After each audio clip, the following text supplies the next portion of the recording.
Tertúlia. Meu boa tarde aí para todos e todas. Hoje é dia 18 de janeiro de 2013, sexta-feira. O verbete é de número 2542. Ele tem 10 páginas, 55 logias e 40 máximas. Eu chamo a atenção que a divisão do detalhismo tem 28 máximas. O tema é conservação da edificação conscienciocêntrica. A especialidade é intrafisicologia. Quem fez esse opúsculo foi a professora Sônia, 10 páginas, né? E ela está hoje aí com a infraestrutura violenta.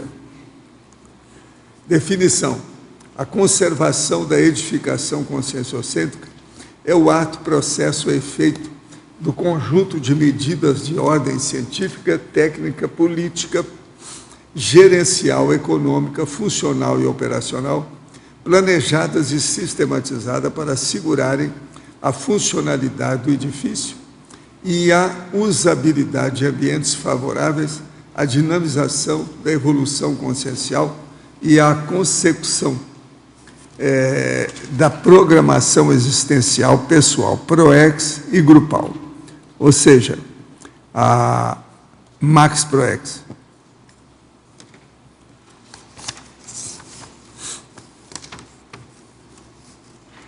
A conservação da edificação conscienciocêntrica, as condições ambientais influenciando a consciência, o poder decisório e transformador da consciência sobre o ambiente construído, a deterioração natural do patrimônio por fatores atmosféricos, biológicos, incompatibilidades entre materiais, degradação, uso inadequado, negligência econômica e obsolescência funcional. Os sistemas, elementos e componentes do imóvel. Eu chamo a atenção que a fatologia tem mais de 20 linhas.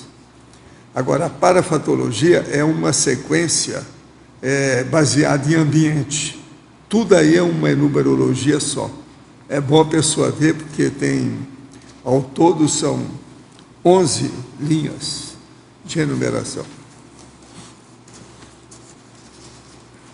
Agora, nós temos aí, na argumentologia, tem o tópico da caracterologia, com 4 principais intervenientes da conservação predial e as responsabilidades mais relevantes.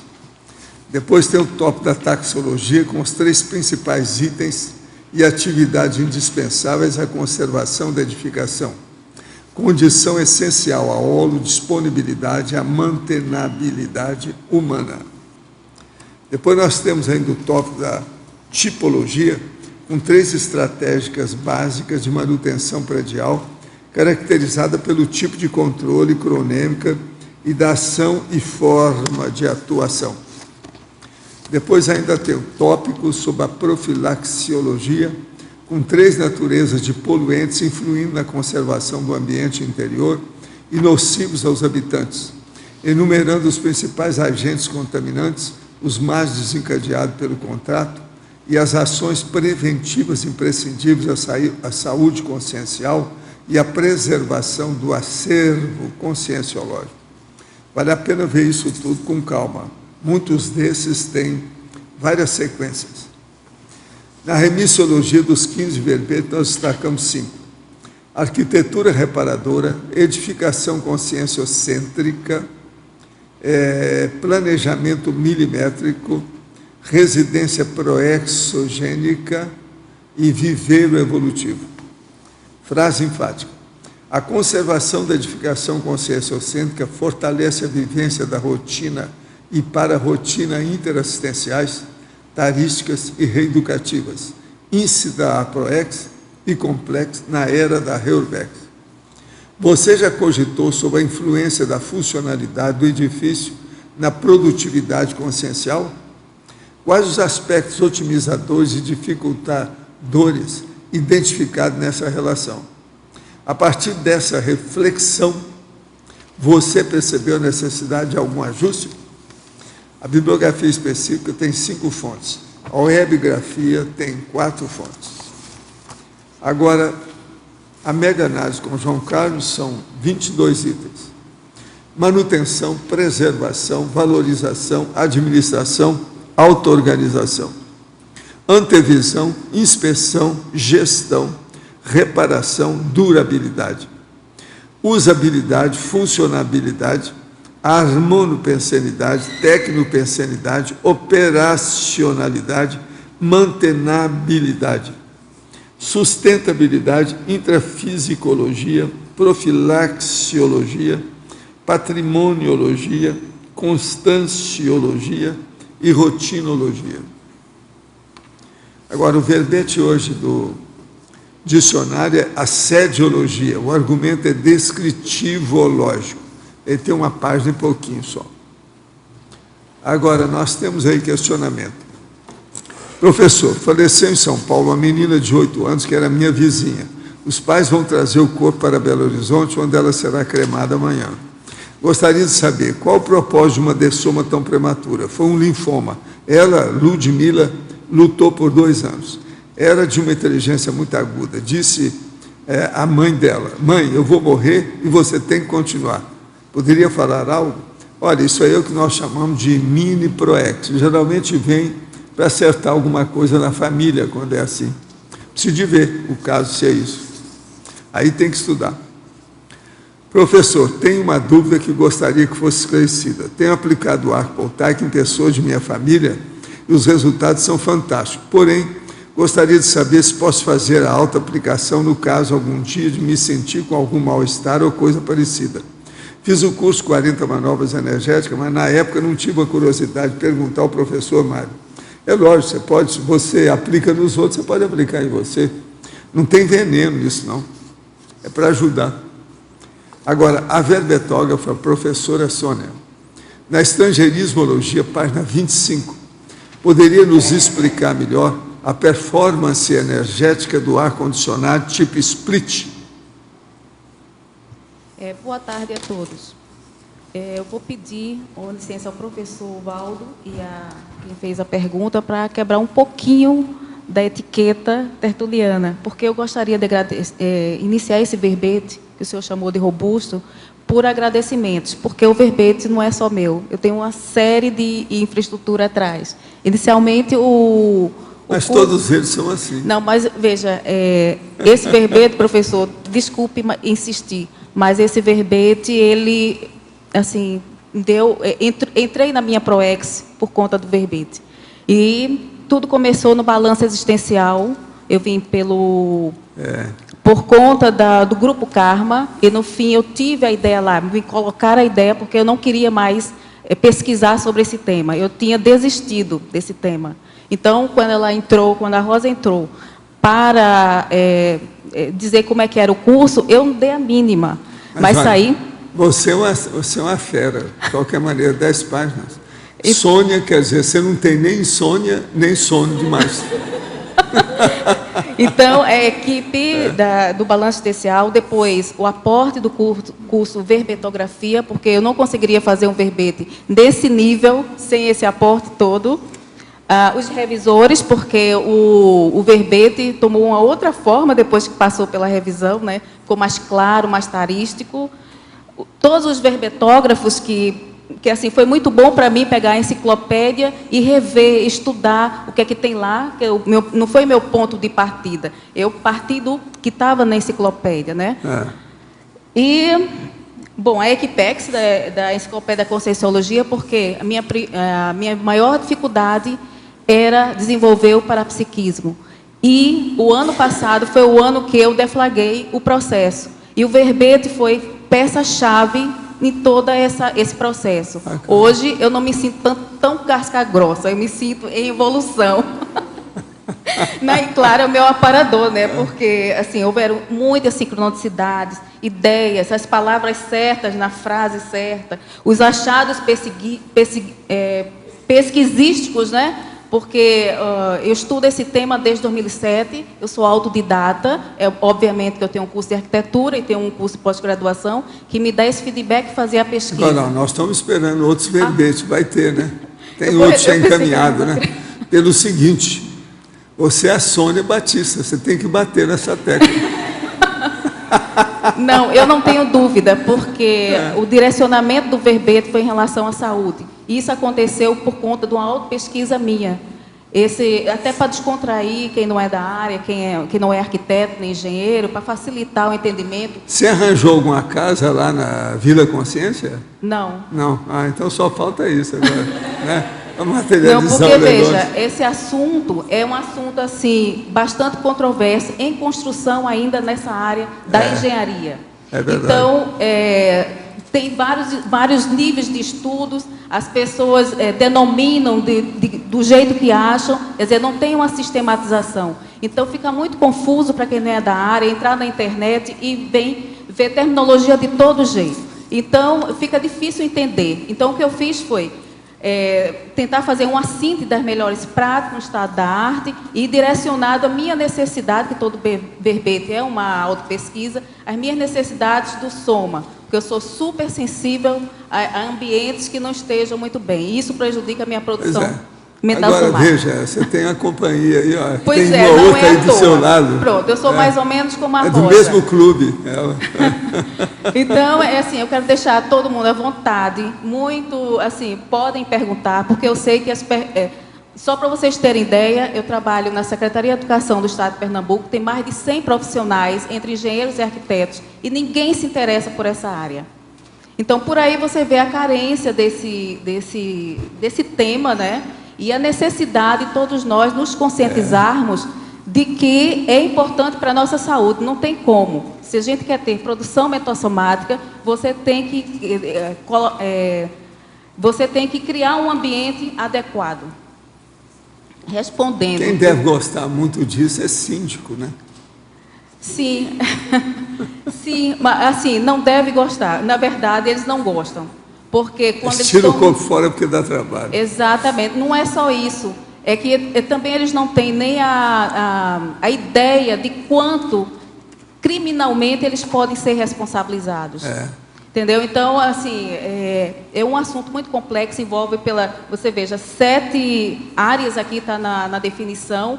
É um assunto complexo, tem que fazer uma pesquisa grande. E as pessoas não têm ideia dos perigos, né, que passa, até você passar por uma marquise no meio da rua, você não tem ideia.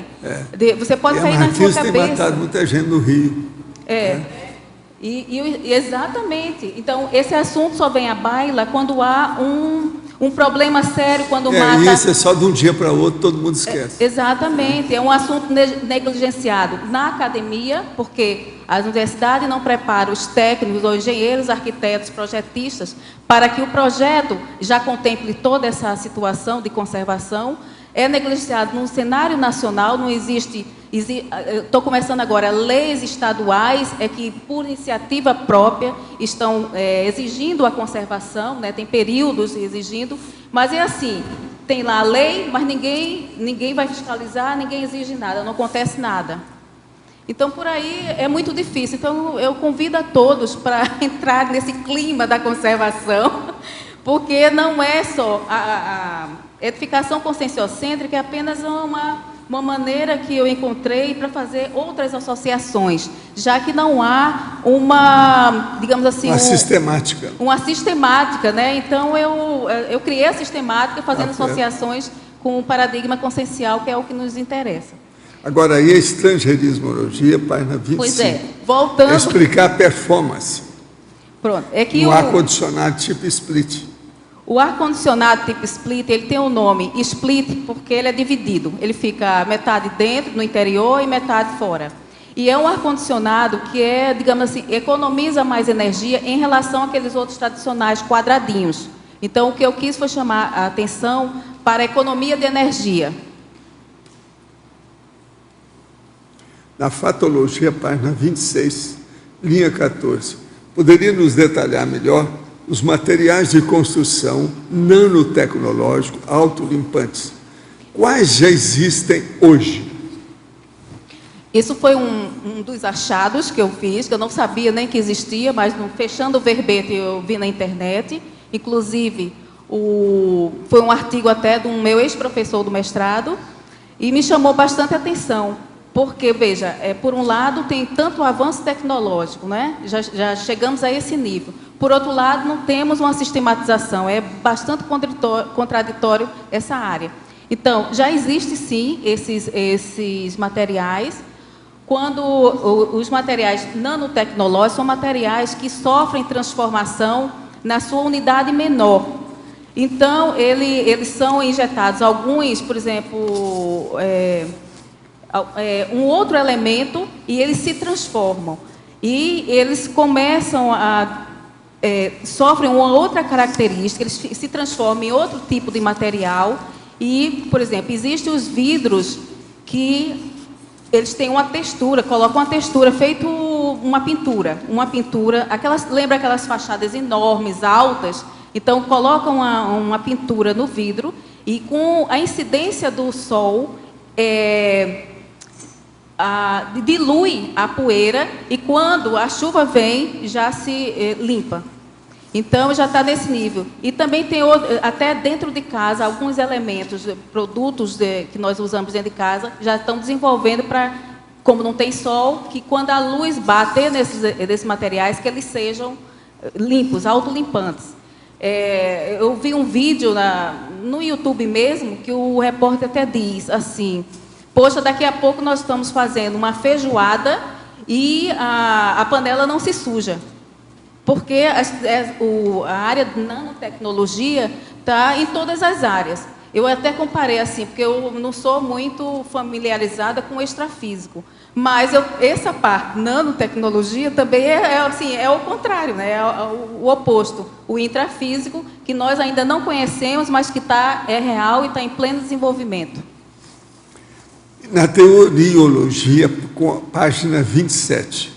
Como funciona a teoria das restrições de Eliyahu Goldratt, fundamentando as decisões estratégicas?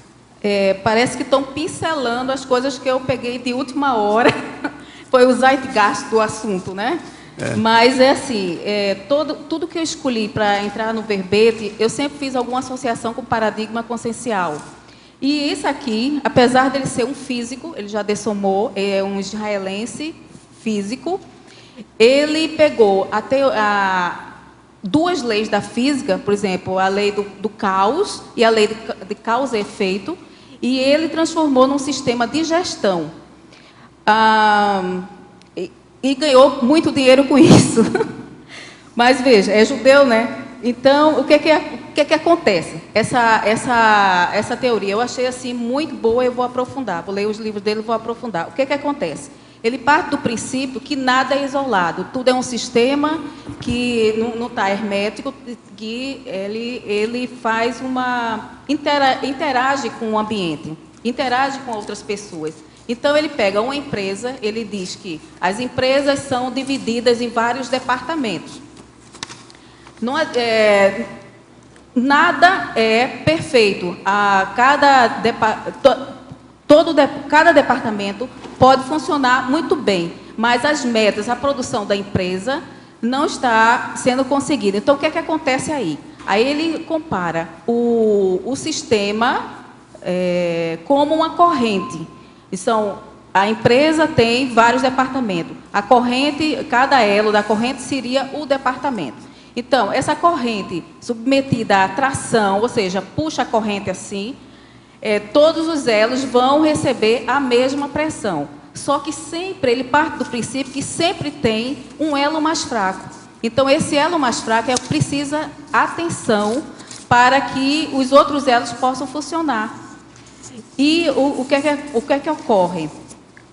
Esse elo mais fraco, ele analisa, e primeiro identifica, analisa, depois ele submete todas as outras correntes ou sistemas àquela limitação daquele elo, vê até onde ele pode chegar, e depois ele vê o que é que precisa melhorar, vê qual é o top do alcance daquelas metas. Quando ele vê que dá prejuízo, que não consegue mais melhorar aquela produtividade, então ele dá algum upgrade naquele elo mais fraco, e o elo mais fraco, digamos assim, já levou um upgrade, então ele parte a restrição. ele agora já encontra uma outra restrição, porque ele parte do princípio que todos os problemas complexos sempre têm uma ou duas causas. Eu relacionei muito isso à questão dos trafares, né? Eu vou pesquisar por conta disso, porque às vezes nós melhoramos muitos trafores, escrevemos, estudamos, mas sempre temos aquele trafar que, digamos, impede de a gente avançar, dá aquele plus na nossa PROEX. Então, eu vou prestar muita atenção, analisar melhor essa teoria, vou prestar muita atenção qual é o trafar que está me impedindo de avançar mais rápido, que é o elo mais fraco. Não sei se deu para entender, porque é um pouquinho complexa, mas o raciocínio é esse, é identificar o elo mais fraco e prestar atenção, investir nele. Existe algum órgão que fiscalize a origem dos materiais utilizados nas construções para que o consumidor tenha certeza de não adquirir o imóvel ou edificação como a do Palácio 2 de Sérgio Naia, construído com areia da praia? Tem o sentido de soma prematura anunciada nas manutenções de edificações, e quando vou procurar o responsável, um empurra para o outro, inclusive o próprio trabalhador não tem a cultura de usar o equipamento de proteção individual. Quem é responsável pela conscientização de segurança do trabalho nas pequenas obras de manutenção das edificações, já que o mínimo para a obrigatoriedade técnica de segurança é de 50 trabalhadores? Olha, o que você acha? Infelizmente, esse é o retrato da área. Infelizmente, é isso. O que é que acontece? Para os materiais, obviamente que existe legislação, que exige normas para que os materiais sejam produzidos. Na construção civil, tem mais de 3.000 itens. Então, os materiais são bem produzidos, mas como esse material vão ser trabalhados, isso aí já é outra instância, já está no âmbito da construtora, de quem compra o material. Não há fiscalização, é impossível ter fiscalização para ver como é que as pessoas estão trabalhando. Isso depende do nível de conscientização da empresa. Eu coloquei deixa eu ver aqui, tem muitas leis, tem muitos códigos, deixa eu ver, codiologia.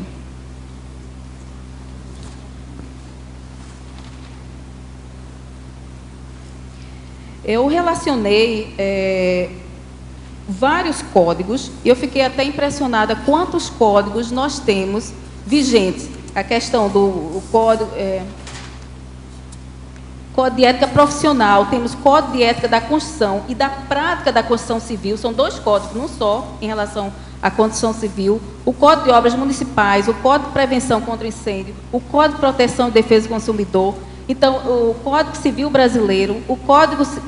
não, esse aí já é outro. Veja, o que não falta é legislação, código, está tudo escrito.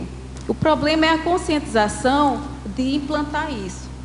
Na construção civil, existe muito, que eu cito ali, a lei de Gerson, né? Aquela lei dos contratos vantajosos. A lei, o que aconteceu no Rio foi exatamente a questão, deveria ter colocado um tipo de areia, mas para economizar colocou o tipo de areia. Então, ruiu a estrutura.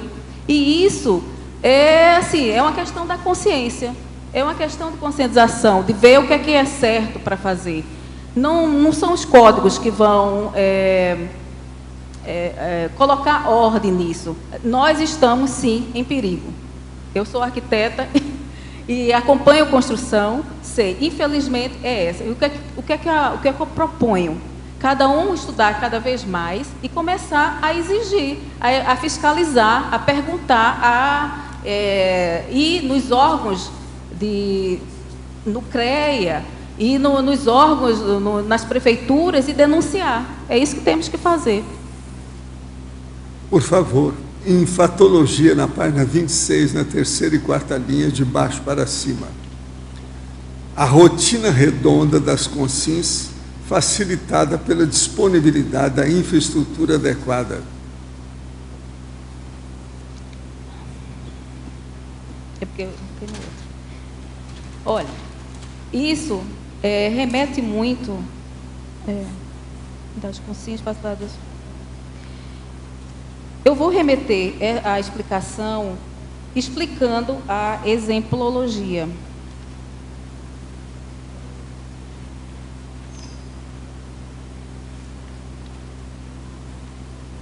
Que, na verdade, a exemplologia é a síntese do verbete.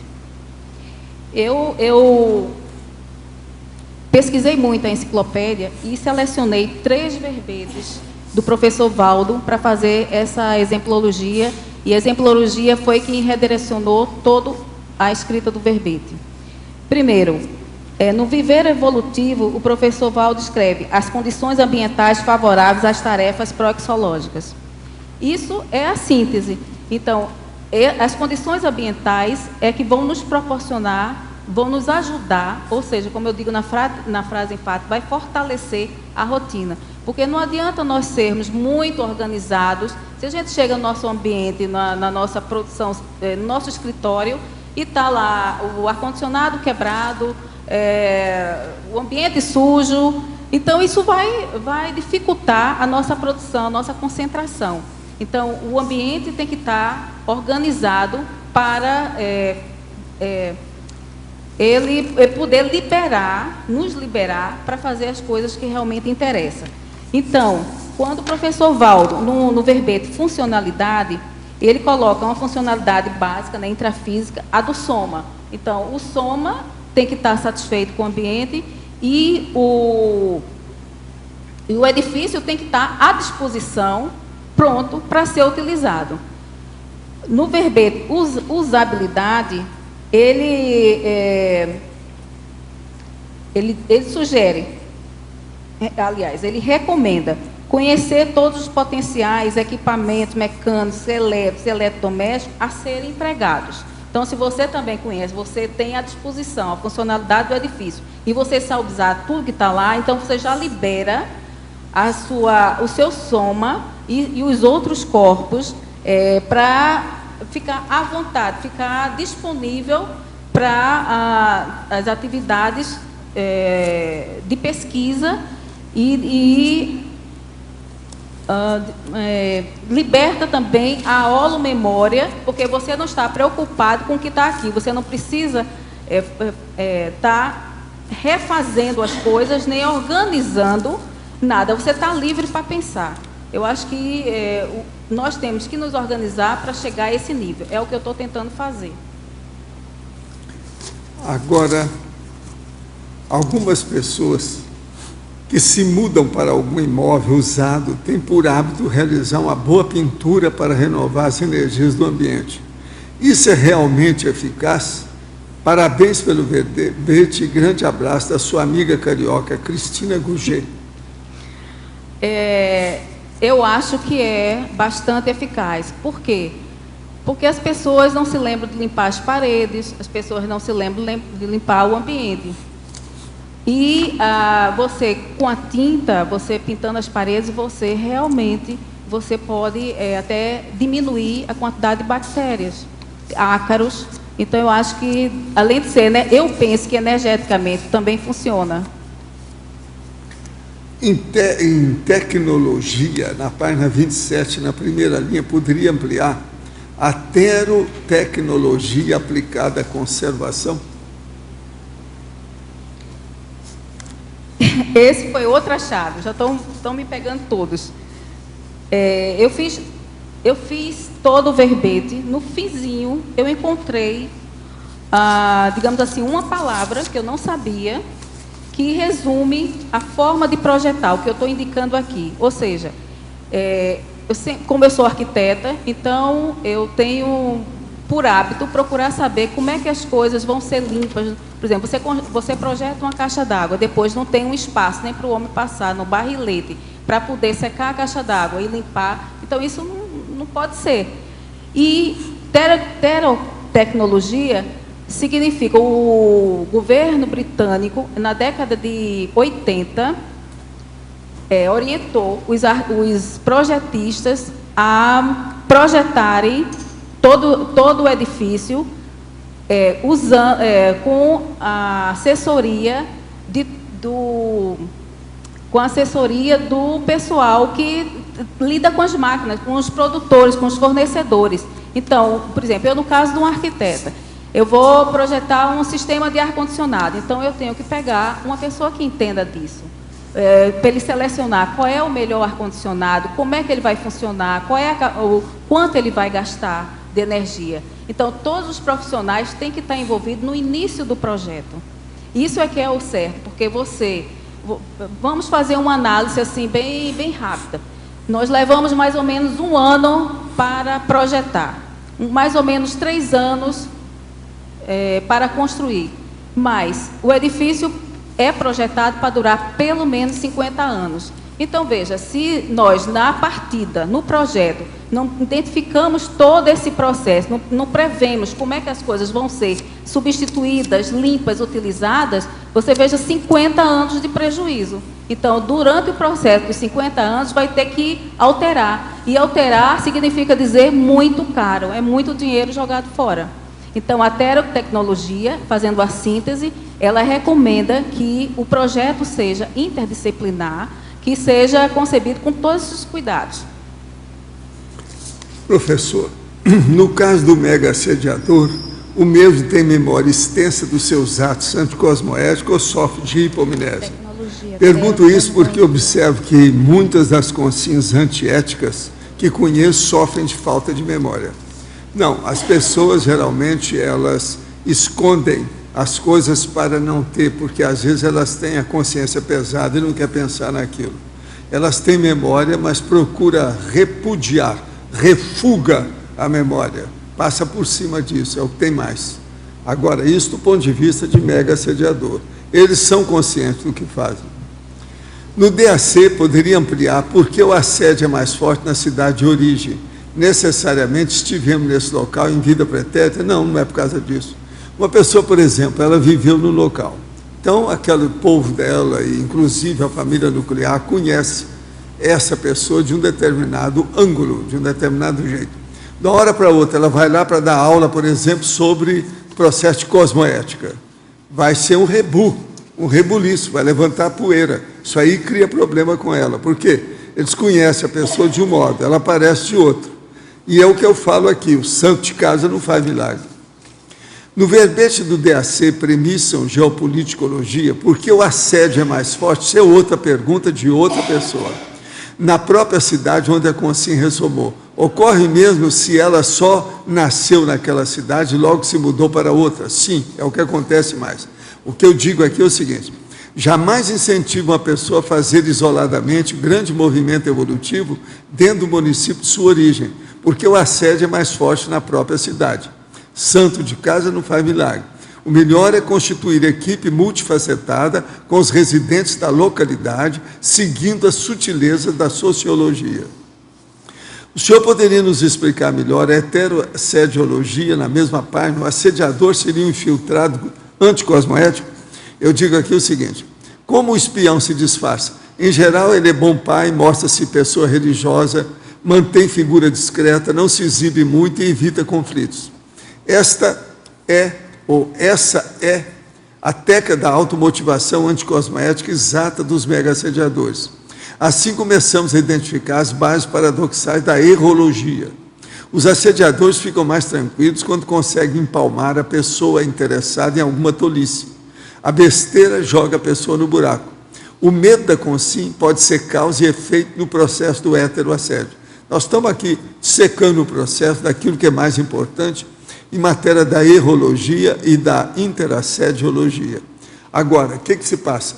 Ele, às vezes, é infiltrado, sim. Todo espião é um infiltrado, isso é óbvio.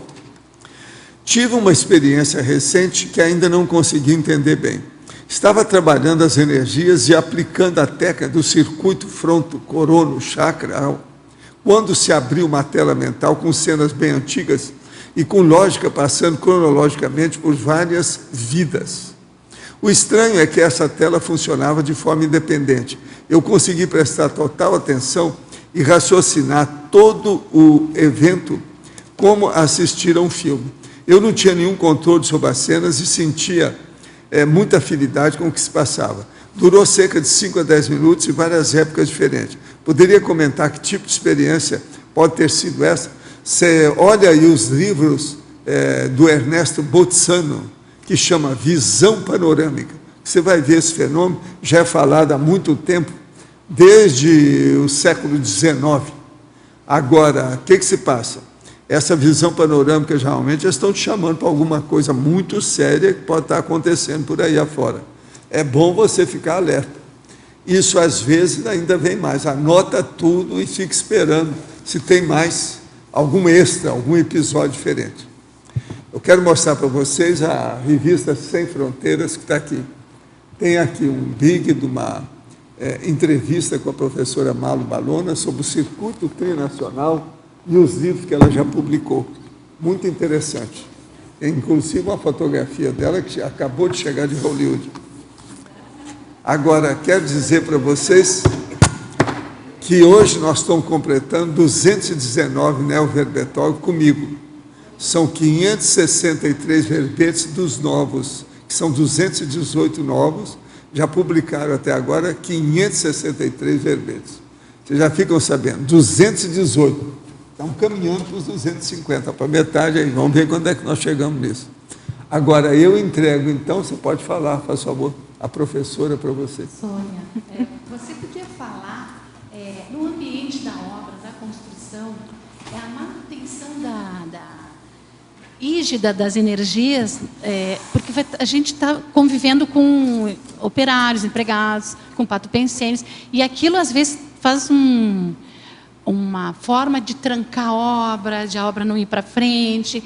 Como é que tem que se portar o profissional numa obra, numa construção, lidando com essas energias gravitantes, essas coisas ruins, negativas, né, que trazem até prejuízos para o proprietário, dono da obra? Como é que você trabalha nesse ambiente? Olha, você me fez pensar há 20 anos atrás. Eu, quando tomava conta de obra, né, porque eu projetava e gostava de acompanhar a obra, porque senão a gente projeta uma casa, sai um açougue, né, porque durante o processo há muita modificação, então eu gostava muito de estar na obra e também aprender, porque a gente aprende muito observando eles trabalharem. E o que eu observo é o seguinte: apesar das leis, os operários são tratados de uma forma assim desumana, né? São vistos como máquinas de produção. E isso, obviamente, cria um ambiente muito ruim. Eles próprios reagem, eles sentem que não são respeitados. Então, quando eu até visitei uma casa aqui em Foz, eu esqueço o nome da senhora, ela disse que não teve problema nenhum na obra. Mas por quê? Porque ela levava lanchinho, ela perguntava o que eles estavam precisando, quando fazia aniversário, botar lá na obra, cada vez que conseguia uma etapa, cumpria uma etapa, ela fazia uma festinha, um churrasco, alguma coisa assim. Então, ela disse que não teve problema nenhum na obra. Eu já estava escrevendo verbete quando ela me disse isso. Eu disse, poxa, olha, veja a diferença. Porque, na verdade, eles sabem que eles estão sendo só usados. É a festa da cumieira que eles falam por aqui. Só que ela fazia mais do que isso. A cada etapa, ela ela fazia a festa da parede. Cada parede que eles via, ela fazia uma festa. Então, eu acho que não há respeito com eles, eles também não respeitam. Então, eles também não se esmeram. Obviamente que eu estou generalizando, né? Há profissionais e profissionais. Mas o clima na construção, na obra, é muito ruim. Existe também aquele caso da nossa amiga aí que está construindo a casa e os operários sempre perguntando, mas cadê seu marido, etc. Era sempre ela que mandava. Então, ela pediu um amigo, que era um vizinho, para chegar lá e bancar o marido para ela. Isso foi aqui, aconteceu aqui, nessa rua. Professor, porque, na verdade, é um ambiente muito machista, né? É. Então, até nós, profissionais, ela quando chega na obra... demais, então arranjou o vizinho lá, que apareceu, um cara enorme. E aí, o que tem aí? O que há?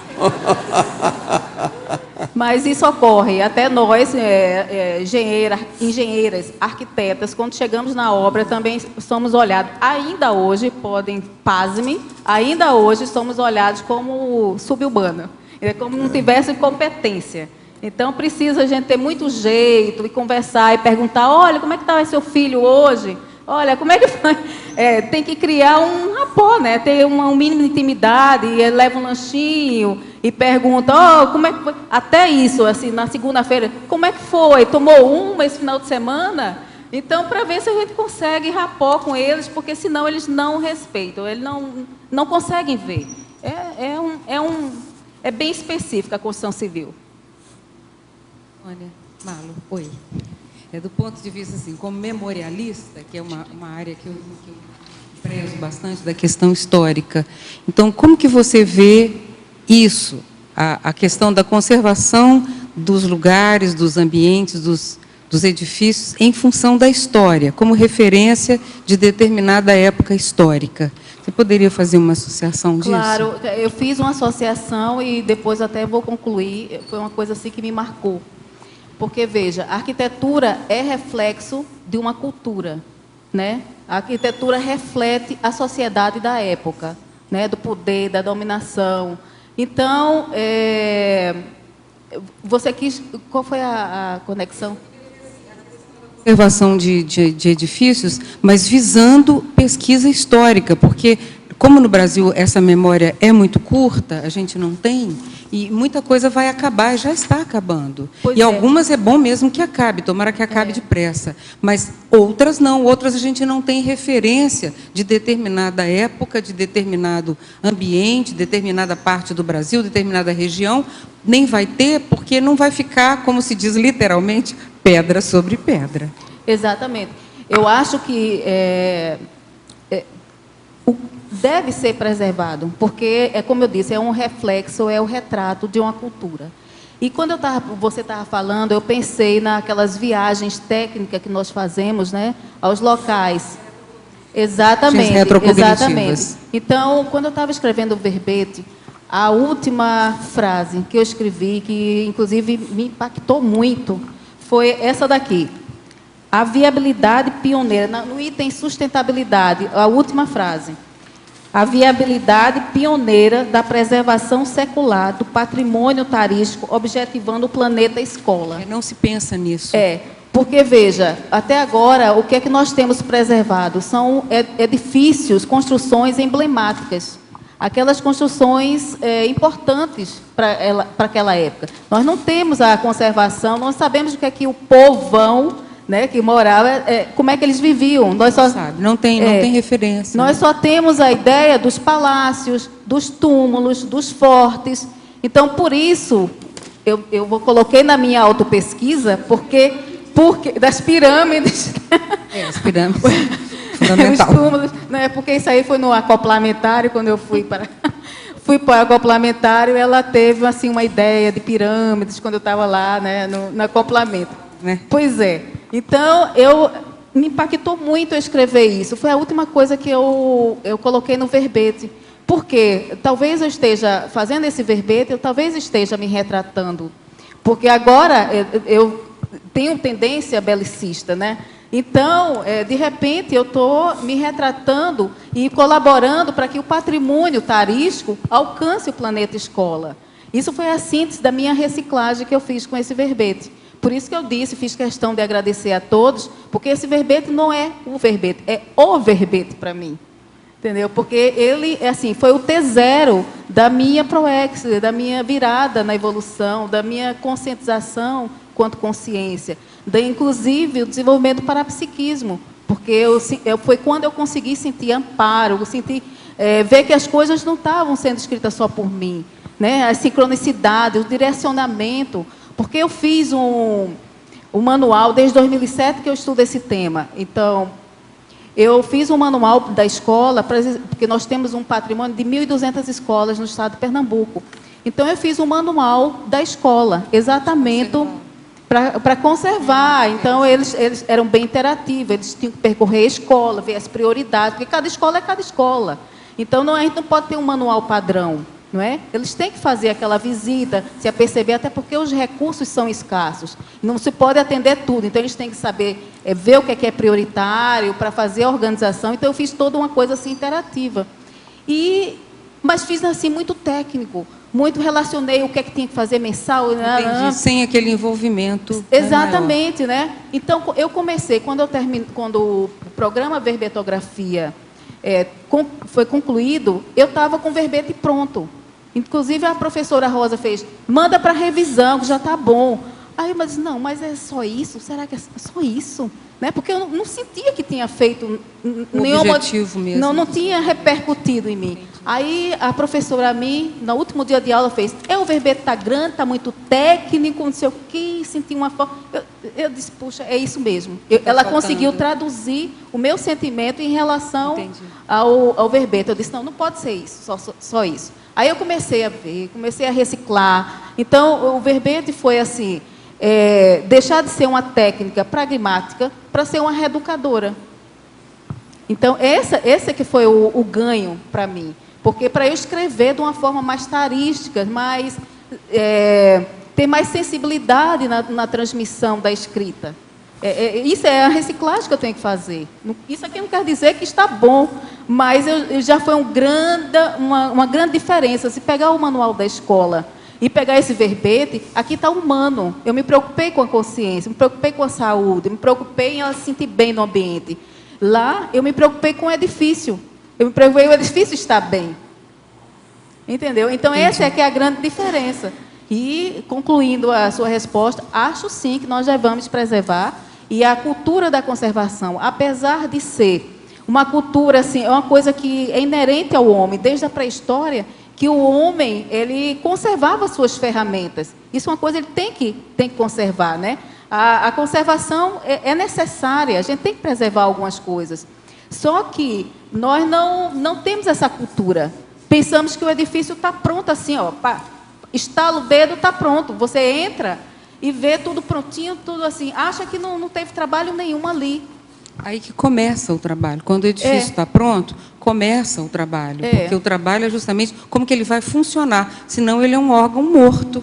Ele vai ficar ali parado. Exatamente. E é por isso que essa reciclagem dos edifícios de referência se tornarem depois casas de cultura, fundações culturais, ela é tão importante.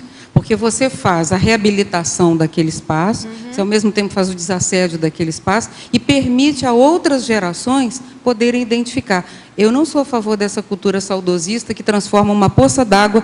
Na França é assim, tem uma poça d'água, eles mandam cercar, põem uma guarita, cobra a entrada, porque foi a poça d'água que o Napoleão pisou quando ele estava de passagem por aquela cidade. Eles têm um fanatismo nesse sentido. Não é isso, mas também uma cultura, vamos dizer, leviana, como é no Brasil, também não é bom, porque tudo se apaga. Parece que quer apagar tudo para fazer uma outra coisa em cima. E acaba não sobrando muita coisa para as pessoas terem referências, né? Você levantou duas questões. Na França, talvez seja assim, quer dinheiro, né? Eles não têm... Então, eles têm que preservar até a poça d'água, porque a poça d'água vai reverter em dinheiro. Já aqui no Brasil, o que acontece? É uma civilização mais jovem. Nós ainda estamos naquela fase de déficit habitacional. Nós temos que produzir. Desde que eu me formei, que assim, temos que fazer. Entendeu? Então, ainda não temos aquela cultura. Pensamos que é assim, inesgotável. Mas as coisas, né? Exatamente. Então, esse que é o problema. As pessoas ainda estão na necessidade de ter. Então, se não tem ainda, não pensam em preservar. Essa é a minha síntese, né? Sônia, só para pegar o gancho aí da professora Malo e sua, eu li há uns 2 dias atrás, eu não sei se foi na Veja ou na Isto É, a respeito da Biblioteca Pública do Rio de Janeiro. Eles tiveram que diminuir a carga horária de visitação, porque um edifício maravilhoso, lindo, não tem ar-condicionado. Abriram as janelas, o povo... Acho que foi na televisão, né? Abriram as janelas, porque aí o encarregado dizendo que está entrando poeira, tem a área de livros raríssimos está sendo deteriorado e pessoas que estão lá para visitação não estão conseguindo permanecer no local. Quer dizer, ar-condicionado. Aí, por outro lado, você vai na Biblioteca Pública de Nova York, que até o edifício é até bem parecido. Aí você tem lá na parede os patronos, os beneficentes, os doadores, o A, o B, o C e o D, aquele que dá 1 milhão, aquele que dá $100. Eles chamam sponsors. Eu não falei sponsors, que é em inglês, né? Mas são os mantenedores, né, também, né, professor? Pode falar mantenedor, né? Sponsor.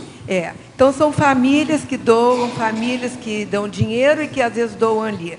Então, eu vejo que a cultura também daqui é falta de saber ganhar dinheiro. Porque se a Biblioteca Pública do Rio de Janeiro tivesse toda bonita, arrumada, com visitação pública, lá em Nova York, não se cobra entrada para visitação.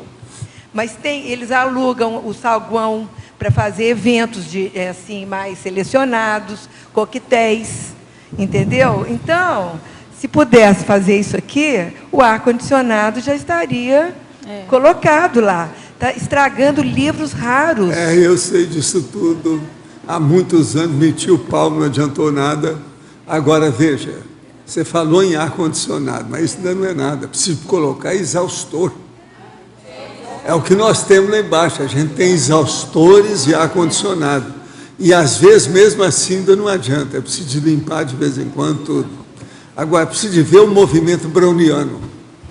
As partículas do ar. Isso é que é a coisa mais séria. Outra coisa, para isso, o que a gente faz?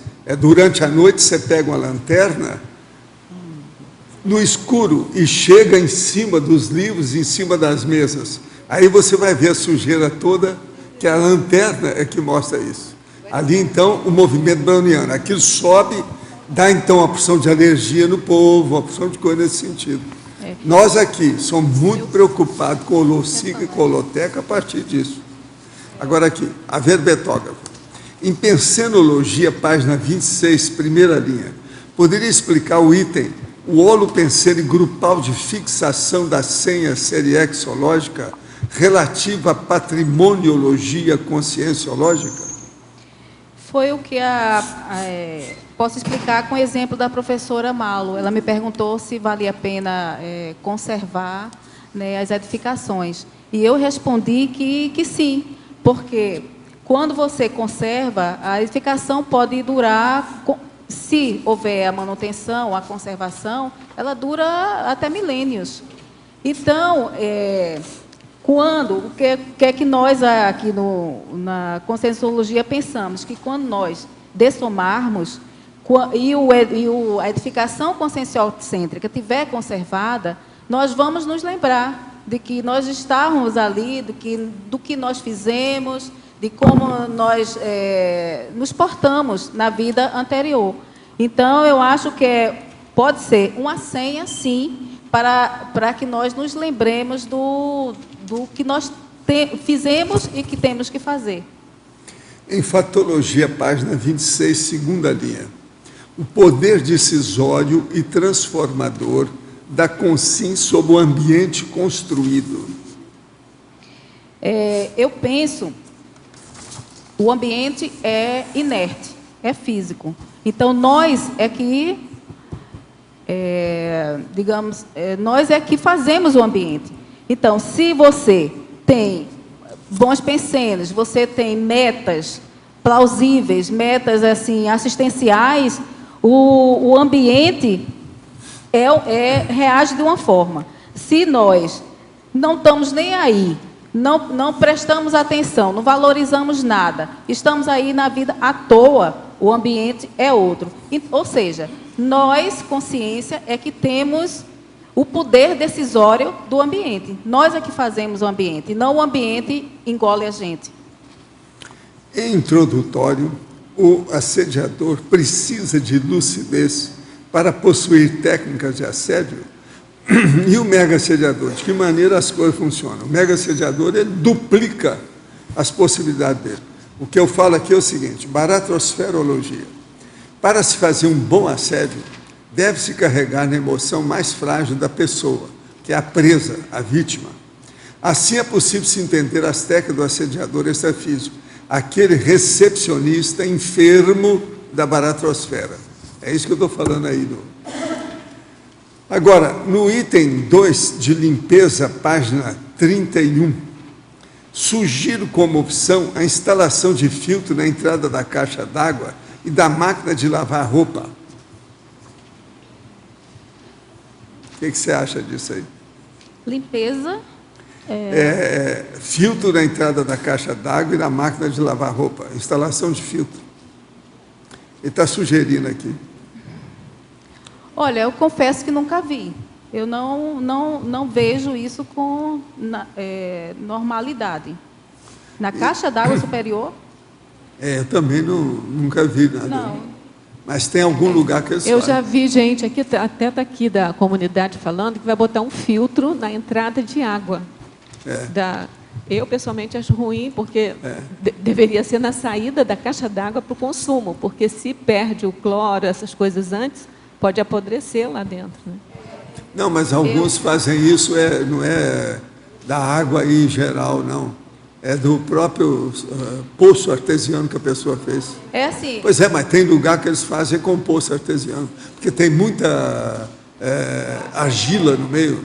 Não, até assim, argila, fica tudo cinza de vez em quando. É assim, tem aquele filtro, né, que nós tomamos a água, diretamente, aquele filtro pequeno, Isso. ali tem filtro, né?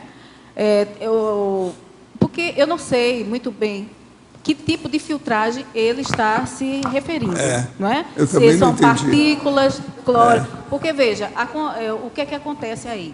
Se a caixa d'água não for limpa pelo menos de 6 em 6 meses, então esse filtro não vai adiantar muita Não adianta coisa. nada. Então, eu não... Você tem razão. Não, sabe o que é? É que tem o...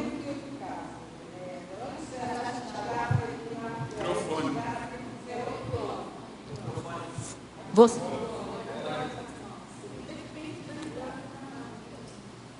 É porque, assim, ó, o que está se usando agora, eu estou até pensando em fazer na minha casa também, é para tirar o cloro em excesso, principalmente aqui em Foz do Iguaçu, sim. tem um cloro em excesso. Então, para tomar banho, para alimentação eu já faço, mas para tomar banho, assim... O cloro botar até para cloro- tomar banho não é tão problemático, não.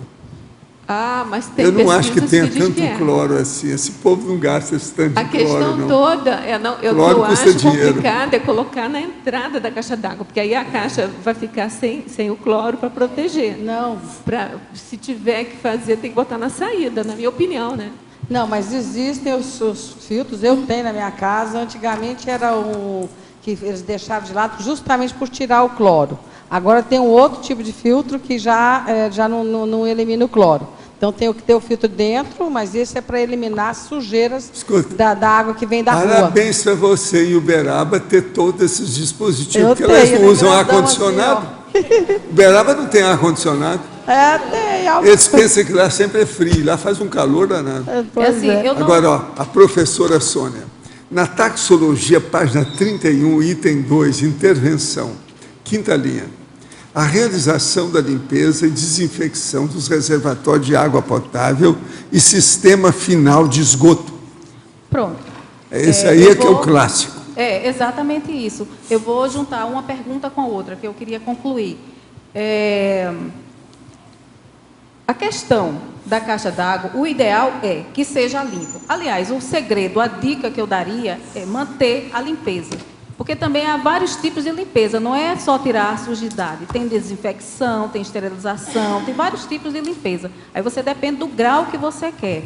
Mas, em relação à caixa d'água, é perfeitamente viável. Nós fazemos nas escolas de Pernambuco, nunca tivemos nenhum problema, nem de cloro, nem de infecção, de 6 em 6 meses. A limpeza é que é fundamental. Eu até, assim, fico preocupada na questão de diminuir o percentual de cloro na água. Porque você não sabe, as companhias, né, de água, elas colocam naquela proporção correta. E o cloro, me parece, se não me falha a memória, quando ele está em contato com o ar, ele evapora. Então, não é tanto cloro assim que faça mal. É isso que eu estou falando. É. O povo não Então, entende eu isso. não. sinceramente não entendi. E em relação à pergunta seguinte, eu acho que se você consegue limpar de 6 em 6 meses, e não é só limpar, aí você tem que limpar, esvaziar, limpar com a bucha, com cloro, e depois você secar para colocar água de novo. Isso aí é que é o correto. Então, se você faz isso de 6 em 6 meses, você está se preservando de doenças. E proliferação de insetos também. Sônia, aqui. Então, com relação, voltando ao assunto da conservação de prédios antigos, Sim. né? Então, lá em Curitiba, existem vários prédios antigos, casas antigas que são tombadas como patrimônio da cidade. E assim, não sei se é por falta de recurso ou priorização, ficam só a fachada, sim, sabe, sustentado por andaimes, aquilo, anos. Né? Daí eu fico pensando com relação aos consegues que ficam presos no ambiente. Né? Será que esses prédios não seria melhor derrubar tudo e construir uma coisa nova, reformar? Ou será que só fazendo essa conservação, essas consciências são assistidas? Como que você vê isso? Da reurbanização extrafísica do ambiente.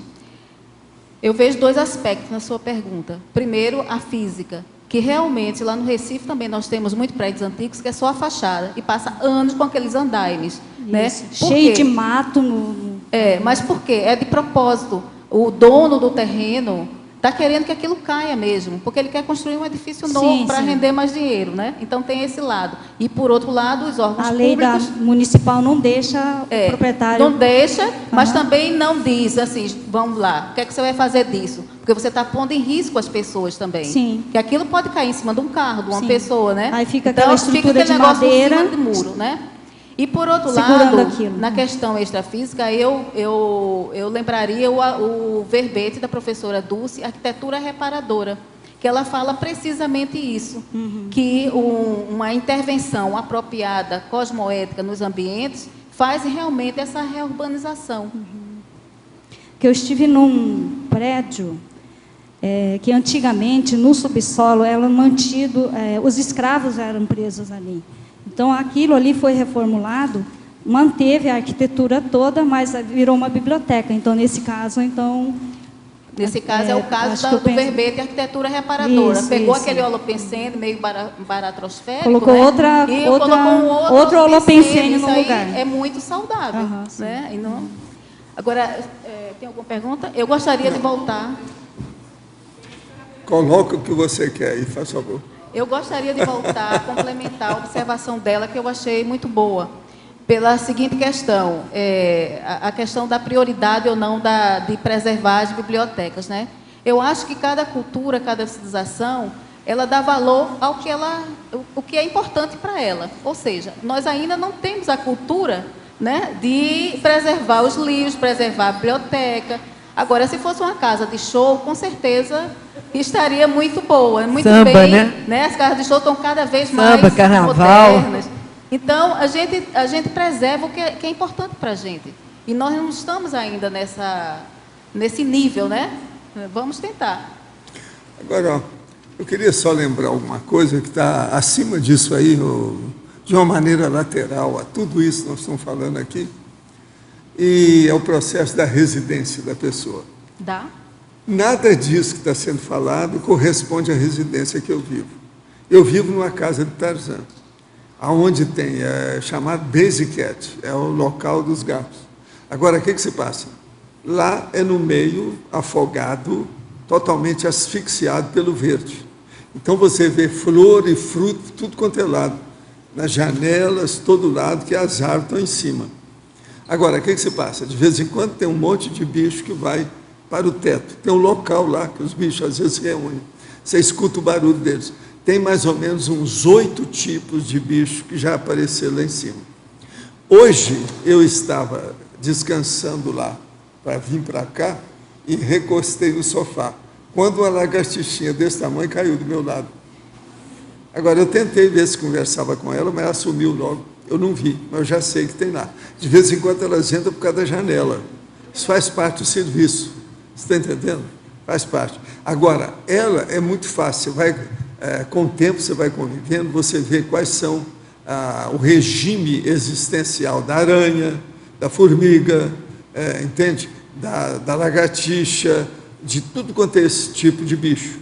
Então, com ela, por exemplo, ela tem uma, vamos dizer, assinatura pensênica que a gente sabe da passagem dela, não tem jeito de errar, que é uma vírgula preta, você está entendendo? Separada. Então, ela deixa por todo lado a vírgula. Você vê que é lagartixa.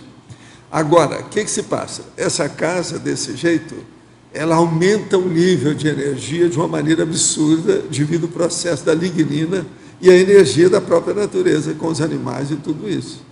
Os gatos, por exemplo, eles não deixam que fica rato nesse lugar. Então, coisa braba mesmo não dá. De vez em quando eles estão lá brincando, você vai ver uma aranha desse tamanho, eles estão lá assim. O que é que vai fazer com aquilo? Entendendo? Agora, se não tiver cuidado, tem umas que, conforme a gata, gosta de comer. Isso aí não é bom, então a gente tem que estar olhando para ver o que faz. Então, por exemplo, essa casa, para quem trabalha com energia, ela é recomendável, mas é preciso saber mexer com isso. Não pode ser para qualquer um, porque senão vai ser um lixo, a pessoa vai fazer um lixão da casa dela, precisa ter cuidado com isso por causa da natureza. Agora, lá em casa a gente olha tudo, inclusive tem os lugares para tampar a porta embaixo. De vez em quando eles não entendem para que é aquele rolo que tem, que o povo não usa. Nós temos que usar. Agora, então, você vive dentro de um jardim ou dentro de um pomar o tempo todo. Tem um lado nosso da casa que tem lá os vitrais muito altos. Você vê praticamente laranja lá, praticamente o ano inteiro tem laranja pendurada assim. Entende? Então, isso aí cria um ambiente bom, porque você diminui o artificialismo do asfalto, da alvenaria, do tijolo, da cerâmica. Fica uma coisa mais natural. Mas a gente não pode recomendar isso para todo mundo. Isso é só para quem entende energia e que já ultrapassou esse nível aí que nós falamos de arquitetura. Não tem outro jeito. Concordo com o senhor. E, veja, o que é que o senhor colocou? Em matéria de energia, até produção mental somática, é maravilhoso, porque eu moro no 3º andar. Pois é, aqui ó, na minha casa, eles de vez em quando falam assim, eu não entendo, você tem uma casa lá no CE, quando é que é? Porque eu não vejo sua casa, não tem. Agora, mesmo de avião, só vê um negócio branco assim no meio do verde, não vê nada da casa. Entende?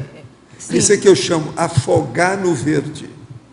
É o ideal. É a casa do Tarzan, que o povo gosta de falar. É o ideal. Agora, para as pessoas que não têm condição de fazer toda essa investigação que o senhor faz, o senhor está sempre atento na questão da natureza invadir seu espaço, não é? Está sempre atento. Não, e precisa de fazer, por exemplo, uma plataforma em torno da casa, para não entrar, por exemplo, cobra, não ter nada disso. Pois é. A gente tem que olhar tudo isso. Além desse aspecto dos Por exemplo, bichinhos, tem que olhar o processo aí, igual eles que fizeram lá, foram mexer, como é que foi? Conta aí seu caso.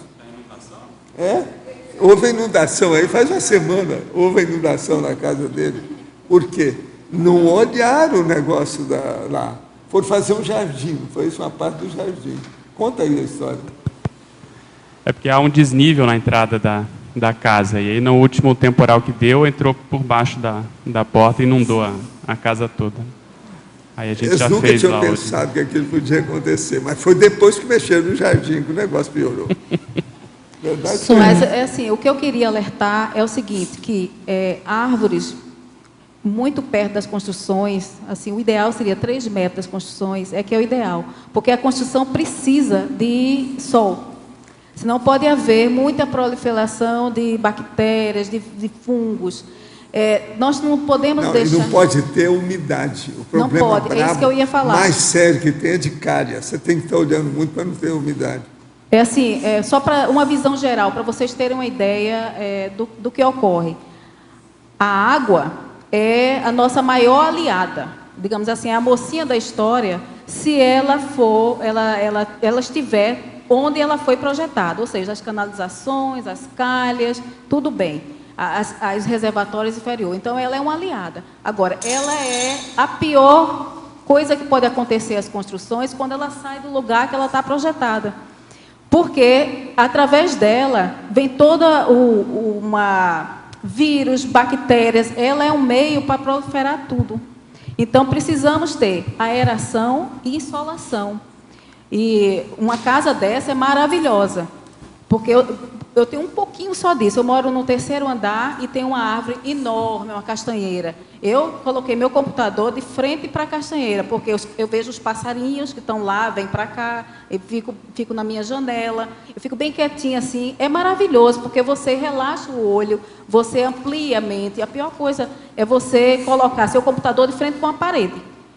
Se não tiver espaço, pelo menos coloque um quadro do mar, da natureza, porque isso amplia, isso você se sente bem, você fica natural, mais natural. Uma outra coisa boa aí que você não falou, que às vezes é bom em casa, é espelhões. Colocar espelho em alguns lugares para aumentar o espaço e outras coisas. Para ampliar, mais. exatamente. Por exemplo, nós temos uma série de espelhos enormes em parede. Agora, de vez em quando, até é bonito você vê o reflexo do povo. Eu vejo o reflexo da gatinha andando, ela vê lá também andando, mas grandão. Nossa, é grandão, espelho tipo parede. Agora, o que é bom, que isso é ótimo. A Graça, por exemplo, ela dança lá dentro, olhando no espelho para ver os movimentos se estão certos. Sabe como é que é? Aquilo ajuda. Nós temos, eu acho que uns 10 espelhos em casa, grandões. Eu concordo com o senhor. Agora, o povo chega e fala assim, ó, não fica pensando que nós somos egoístas. Tem até um nome para esses caras que são egoístas. Narcisista. Nós não somos. Tudo isso aí foi de caso pensado. E usamos isso aí que vem de outras casas. Isso ali era uma parte que havia lá no Rio também, que eu trouxe os espelhos. Os espelhos são muito bons. Não pode jogar fora uma coisa daquela, entendendo? É bom para você ver de vez em quando a sujeira sua cara, como é que está. Não, e a questão da postura, na hora de sentar, você se está correto, não, e né? agora, o espelho aumenta o espaço. Isso ajuda demais para dar expansão da cabeça da pessoa, aumenta o soma. Quem não tem espaço tem que ter esses artifícios, porque senão você fica restrita. A gente já é difícil escrever. E se você não tem essa amplitude, esse relaxamento, né, do soma, fica mais difícil ainda. Aí você quer se levantar logo. Por isso que eu digo, perguntaram sobre a rotina redonda. Todos esses pormenores, todas essas coisas pequenas que parecem ser insignificantes, todas elas juntas, cria o ambiente da escrita. Se a gente cultivar isso. É a reunião dos detalhes. Eu sou bastante detalhista. Você está certo. E eu acho que essas coisas, porque imagina, você vai, está empolgado para escrever, teve uma ideia, vai lá. Aí quando você chega no cima, porque aqui está sujo, o computador está meio lento, aí pronto, já foi a ideia, já foi. Nós não conseguimos, então a gente tem que sentar e não precisar mais nada, é só se concentrar naquilo. É assim que eu faço, senão eu não consigo escrever. Agora, uma outra coisa. Essa semana, meu filho descobriu que tem agora um processo de colocar as câmeras diferentes das que nós estávamos usando. Então, eu falei com ele para comprar o material todo, para a gente aplicar, para fazer a experiência. Eu tenho 12 câmeras na casa. Agora tem um processo novo, coisa que saiu agora da tecnologia. Eu não sei de que se passa. Eu quero ver o que é, eu estou curioso para saber. Porque as câmeras que nós usamos normalmente, elas defasam muito, dão muita alteração. Entra processo de chuva, de eletricidade, de poeira, dá alteração demais, de vez em quando tem que mudar. Agora parece ter uma coisa mais segura, um processo novo agora que chegou. Eu ainda não vi, você já viu isso aí? Não. Ele descobriu agora essa semana, vamos ver se a gente compra o material que eu quero colocar. Porque hoje, principalmente, é bom a gente ter câmeras. Porque chega uma pessoa, às vezes está batendo, é de madrugada, qualquer coisa, você liga aquilo, você vê tudo. Eu tenho 12 câmeras, entende? Funcionando em torno. Então eu vejo tudo.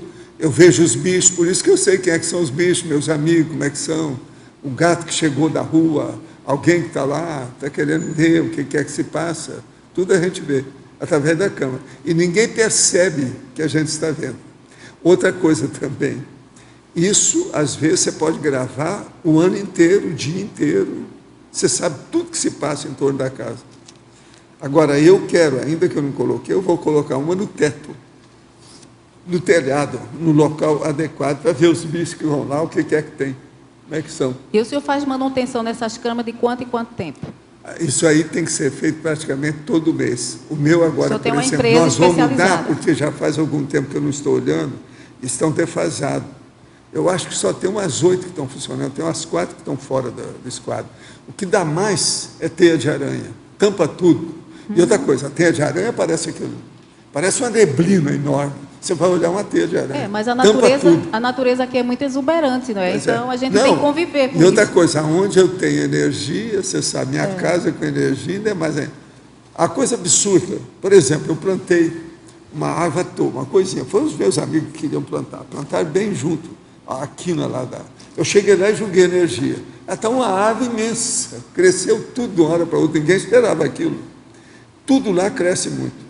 A própria, o processo da amora, a moreira que tem lá, a nossa lá é mais doce, ela é pequenininha, mais doce, mas ela dá mais do que essa grandona que todo mundo chega lá.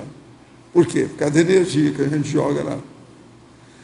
Então, isso tudo é bom levar em consideração. Eu acho que a casa, sim, ajuda demais a gente em matéria de energia. Quem entende de energia, me entende.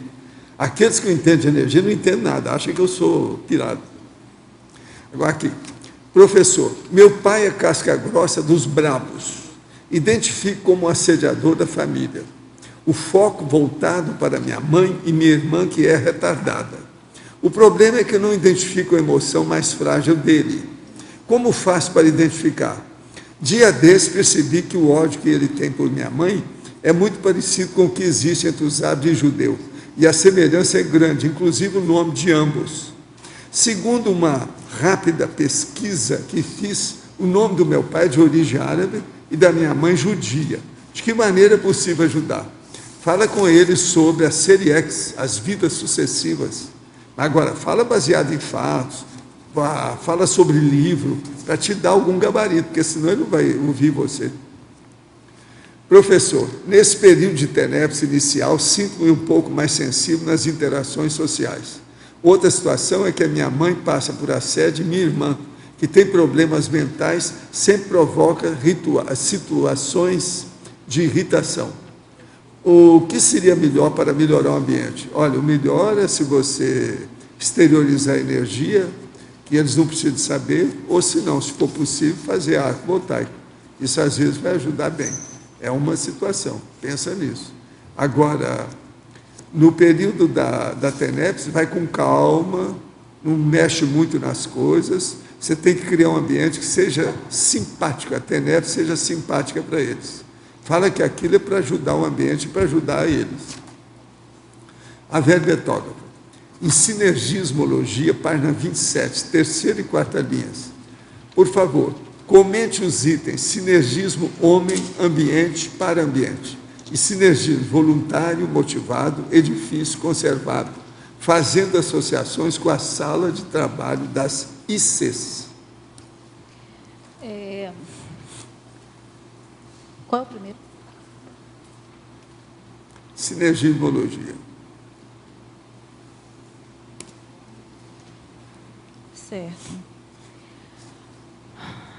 O sinergismo homem, ambiente para ambiente. O que é que eu quis dizer com isso? A indústria da construção civil é uma das que mais polui o ambiente. Por quê? Porque ela retira, ela transforma o ambiente natural em ambiente construído. Portanto, ela depreda o ambiente. O homem precisa do ambiente para sobreviver, precisa estar em equilíbrio. E, por outro lado, o edifício também tem que estar em equilíbrio com o ambiente. Ou seja, todos aqui interagem um com o outro. Não adianta só cuidar do homem, cuidar do ambiente, se você não pensar nos dois. Tem que haver sinergismo, interação. Quando você tem... por exemplo, o professor Val estava acabando de falar sobre a Base Cat, a casa dele que está rodeada de plantas, de árvores. Há um grande sinergismo entre ele e o ambiente. E ele acabou de dizer que isso fortalece, isso facilita a questão energética.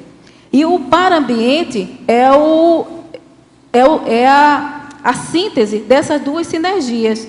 Se você tem o homem e o ambiente em harmonia, em equilíbrio, que eu acho que a palavra-chave aqui é equilíbrio, você vai ter também um para-ambiente equilibrado. Essa foi a associação que eu fiz.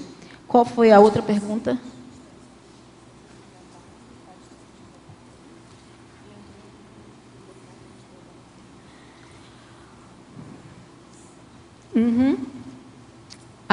Eu acho que nós estamos sempre interagindo com a multidimensionalidade. Nós não estamos sozinhos, nós não fazemos nada sozinhos, nós estamos sempre em sintonia. E se nós temos uma estação de trabalho organizada, facilitando a nossa produtividade, Obviamente, nós vamos captar mais ideias, digamos assim, a nossa para-estação está facilitada, fica mais fácil fazer o download. Eu não sou muito, assim, não me sinto muito à vontade de explicar mais em relação ao parapsiquismo, porque, como eu disse, eu estou começando a vivenciar essas experiências.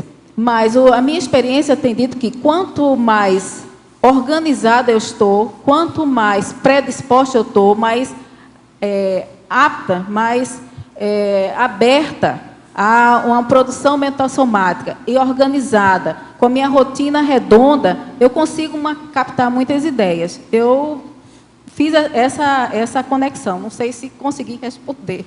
Sônia.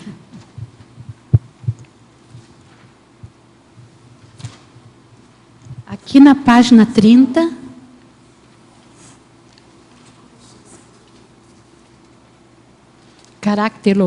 Caracterologia. Sim. Número 1, você podia falar um pouquinho ali, onde diz construtor. A entrega aos proprietários do manual de uso. Como que é isso? Olha, parece que assim, isso deveria ser tem muita coisa na internet, as construtoras têm os manual de uso, porque é o seguinte, existe uma norma da ABNT, deixa eu até mostrar a vocês.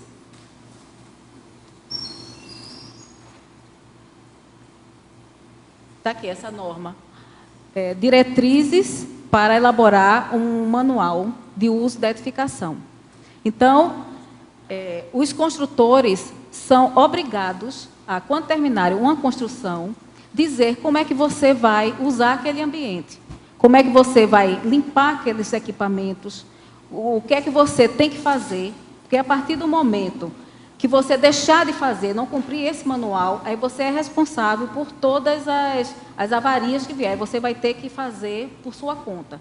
Se tiver dentro, quando ele entrega o manual, e se tiver, quebra alguma coisa na sua casa, um equipamento, ou entope alguma coisa, que não é problema seu, ele é obrigado, se tiver dentro do prazo de garantia, ele é obrigado a refazer sem ônus para o proprietário. Então, agora, é comum os edifícios, cada proprietário recebe um manual. Eu posso mostrar aqui, ó. Esse manual tem na internet, eu peguei assim porque eu peguei diretamente no Sinduscom. Mas se você pode botar manual da edificação, você tem um monte para fazer download. Isso aqui é específico a uma determinada edificação. Tem todo o material que foi usado naquela obra e tem como você tem que fazer a manutenção. Então, ele tem a obrigação de informar você o que é que ele tem que fazer para que o imóvel seja preservado. E os prazos de garantia, porque isso é uma coisa muito importante, que normalmente os usuários, né, as pessoas proprietárias, não têm noção dos seus direitos. Eles têm garantias, o construtor tem a obrigação de dar um prazo de garantia. E os usuários nem sabem, às vezes quebra, vai logo fazendo, e quando mete a mão, aí já viu, perdeu a garantia. Então, esse manual, ele fala tudo isso. Ele diz o que é que tem na edificação, no caso de incêndio, como é que deve usar a edificação, no caso de perigo, de incêndio, o que é que deve fazer. Ou seja, ele orienta, é como se fosse o manual do carro, o manual de qualquer equipamento. Uma das coisas que eu sempre recomendo para todo mundo, além de tudo isso aí, tem duas coisas que eu considero seríssimas numa casa. Primeiro, qual é o mapa, a rede d'água da casa? Aonde passa o desenho disso? Segundo, a rede elétrica da casa. Esses dois mapas, todo mundo devia pedir isso antes de entrar na casa. Mas isso existe os projetos, né? Sim. Sei não, mas o negócio é fazer, é o mapeamento. Se houve mapeamento. Isso é muito sério. É isso que eu vou falar agora. É assim, professor, o senhor tem toda a razão. Qual é a parede que está passando? Porque, veja, o que é que acontece? Aproveitando a sua pergunta, o manual, quando ele entrega o manual a você, ele tem que dar todas as plantas do projeto. E não é só todas as plantas, é o as-built da construção. Ou seja, porque durante a obra, algumas coisas são modificadas. Aí você depois, se você pegar o projeto original, você não consegue mais. Então você tem que ter o as-built, ele é obrigado a fazer a atualização do que foi construído. E você fica com isso lá. Porque quando você precisar fazer qualquer reforma, você não vai furar o lugar errado, como é o que Pois ele é, está falando. fura, daí a pouco inunda a casa d'água, furou o cano. Outra hora fura, dá um curto-circuito, queima tudo quanto é aparelho na sua casa. Aqui, ó, tem um monte de gente já fez Gente, isso. só uma dica para Comigo quem... isso nunca aconteceu. No porque caso eu da quero gente saber de não tudo. ter projeto, as-built do projeto, que se a construtora melhor, mais, né, com mais infraestrutura que faz, nas empresas grandes sempre contratam projeto com as-built. O construtor já sabe que ele, depois de concluir a obra, ele vai ter que entregar o as-built. Mas no nosso caso, assim, né, mais doméstico e tudo, a dica, né, que a gente pode dar, complementando o que a professora Sônia colocou, é que vocês, no momento da obra, antes de fazer o embolso, vocês fotografem frontalmente cada parede. Isso ajuda demais. Você faz aquela foto panorâmica da parede, você vai pegar toda a tubulação e você deixa aquilo arquivado, pronto. Depois, na hora do problema, você já sabe. De preferência, coloca 1 metro ou sei lá, uma vassoura, qualquer coisa que dê noção de escala, para depois você saber como é que está a situação ali interna. Na falta de uma clarividência. Mas assim, ó, Dulce, Não, psicometria. só antes de Não, terminar... Eu vou te contar, a gente paga para fazer projeto elétrico, paga para fazer projeto hidráulico, depois não tem nada com nada. Ô, Rosa, Não tem nada mas com olha nada. aqui, o mais importante é o que a Dulce falou, gente. As-built. As é A-S, como, em inglês.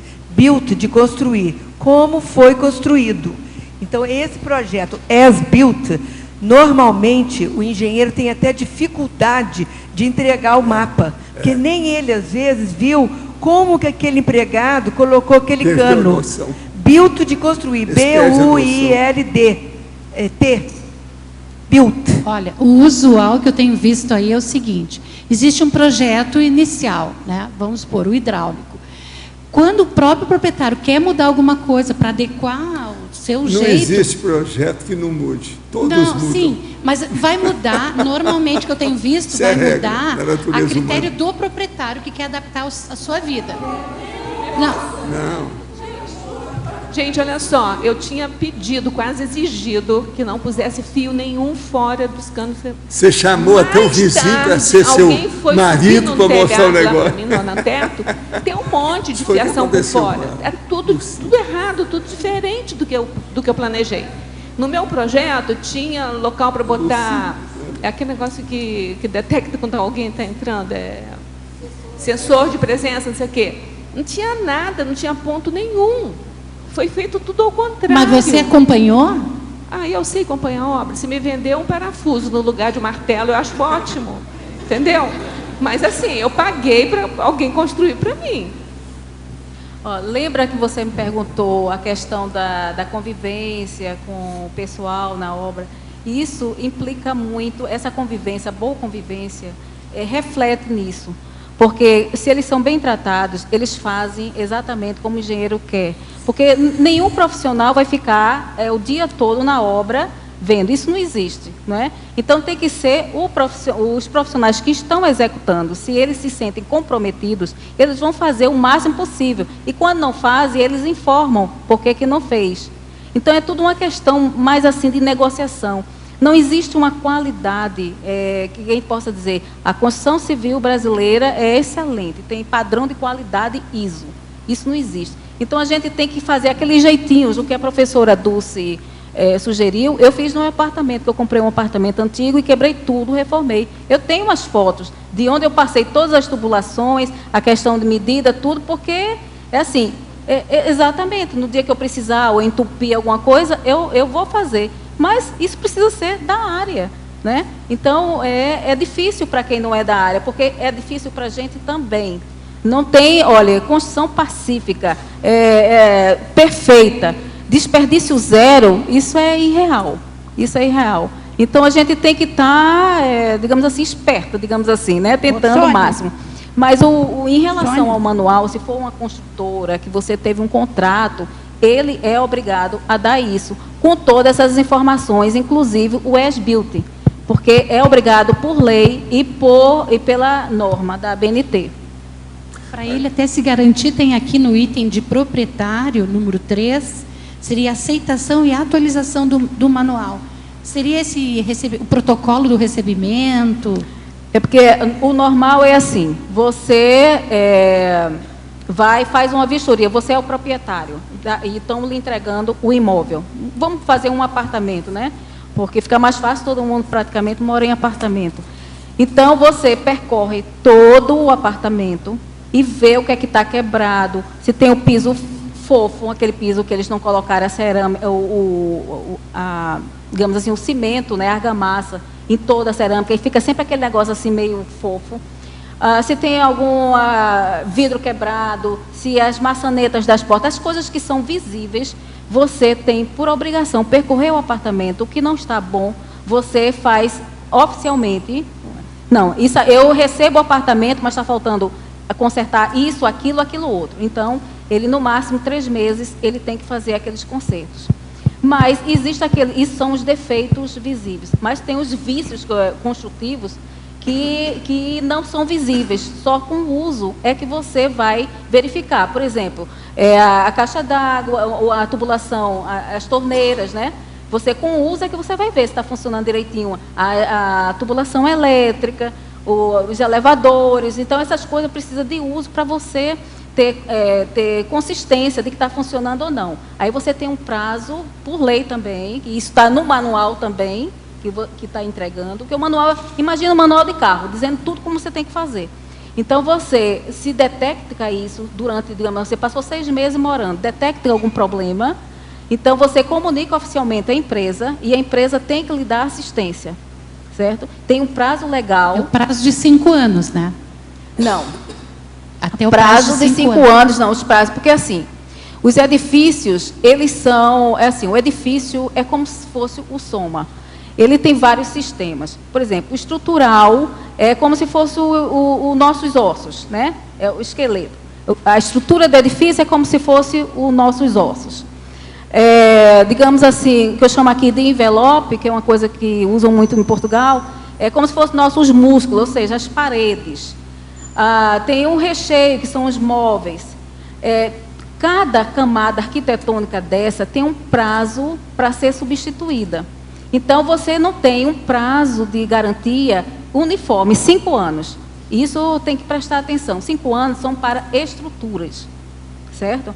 Então, você tem determinados sistemas que, assim, 6 meses, 1 ano, isso está no manual. Por isso que tem que prestar atenção, ver, olha, está tudo funcionando direitinho, porque está vencendo aquele prazo, para você não perder a chance de ele ter que reparar.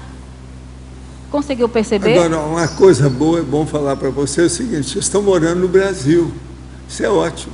Na Europa é pior, você vai mexer na parede, quando vê, cai um esqueleto em cima de você. Aqui não tem isso, não, estou falando esqueleto mesmo, ossos caem em cima de você. Vai furar o lugar, quando vê, está lá pedaço de gente, húmero, o negócio não é fácil. Outra coisa, a Europa Sônia, tem muito disso. Está muito bom o teu verbete, então eu tenho muitas perguntas para fazer. Então, fique à vontade, eu estou aqui para isso. Gente, eu queria, no mínimo, desmistificar esse tema, né? Achar que as coisas só para técnicos. Não é. Nós vivemos no edifício o tempo todo, mais de 90% do nosso tempo é dentro do edifício. Então, nós temos a experiência. Só não sabemos, só não temos a orientação, porque não interessa orientar ninguém. Esse aqui é o problema, não interessa. Entendeu? E aqui é o seguinte, aqui na Cognópolis, a mão de obra em Foz, a gente sabe que é muito precária. Então, aqui em todo o Brasil. Mas aqui, pelo menos eu comparo com Porto Alegre, aqui é pior. E então, a gente tem visto e acompanhado aí muitos problemas em relação às construções aqui nos nossos condomínios. Então, o proprietário que está construindo passa por problema e vai divulgando. Então, assim, muitas pessoas que já vão construir já sabem, se preparam para aquilo que eles vão passar. Então, já há uma outra preparação. Por isso que eu digo, o proprietário, pelo menos aqui na Cognópolis, ele está mais atento. Ele vai mais na sua obra. Então, assim, tem condições de ver que quando ele quer um projeto e alguma coisa não está bem de acordo, ele muda alguma coisa, como é o hidráulico. O que eu tenho visto, eles fazem um segundo projeto depois, complemento, para guardar aquilo para sempre, quando tiver que mexer. Né? É o que a gente tem visto aqui. Então, aqui eu vejo um público construtivo diferenciado agora aqui na Cugnópolis. Mas eu vejo também como o pessoal está muito preocupado para o lado mental, de estudo, ele não tem muito tempo e não tem muita, né, assim, disponibilidade de se dedicar à construção dele. Então, eu vejo que às vezes há um certo desconhecimento, despreparo, para se garantir de pegar assim, empresas idôneas, pessoas que façam construção, que eles tenham depois como ir buscar uma responsabilidade. E isso é o que está gerando, eu vejo, os maiores problemas aqui junto às nossas construções, né? É pegar gente despreparada, pessoas que não são empresas, são profissionais avulsos, assim, que não têm um registro. Aí vem o problema depois de uma questão trabalhista. Aí você não tem garantias.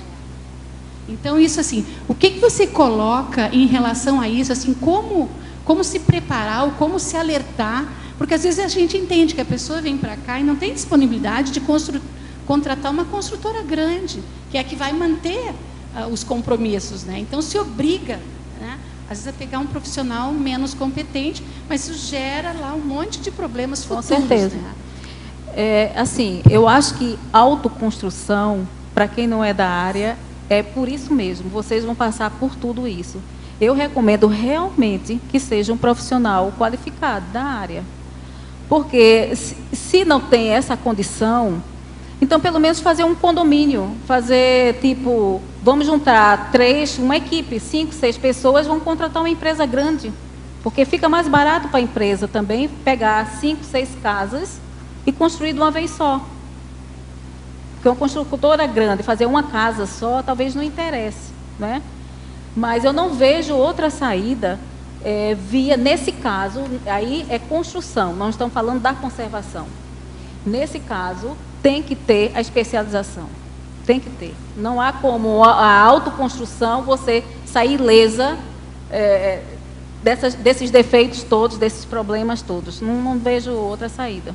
Sônia, posso... Outra coisa eu queria perguntar para ti, assim, em relação ali no item gestão, na mesma página 30.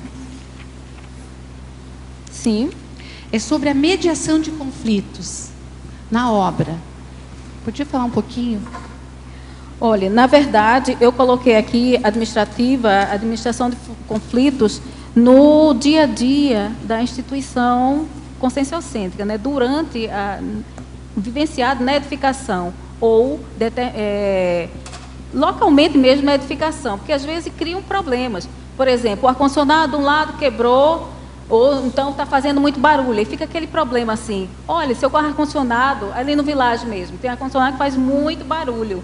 Aí já teve uma vez que eu estava aqui, a moça disse, olha, tem que desligar esse ar-condicionado, mas não é o meu, porque eu não durmo com ar-condicionado. Aí ela já foi entendeu? Esse tipo de conflitos. E não só esse tipo de conflitos em relação à edificação, em relação a nós mesmos. Ter um assistente social, ter uma pessoa especializada nisso. Porque eu acho que a conservação depende, as pessoas pensam que conservação é manutenção. Não é manutenção, é uma técnica para conservar. Você tem que ter todos esses itens aqui para você ter um conjunto bom. Você leu a Cole... Como é o nome mesmo?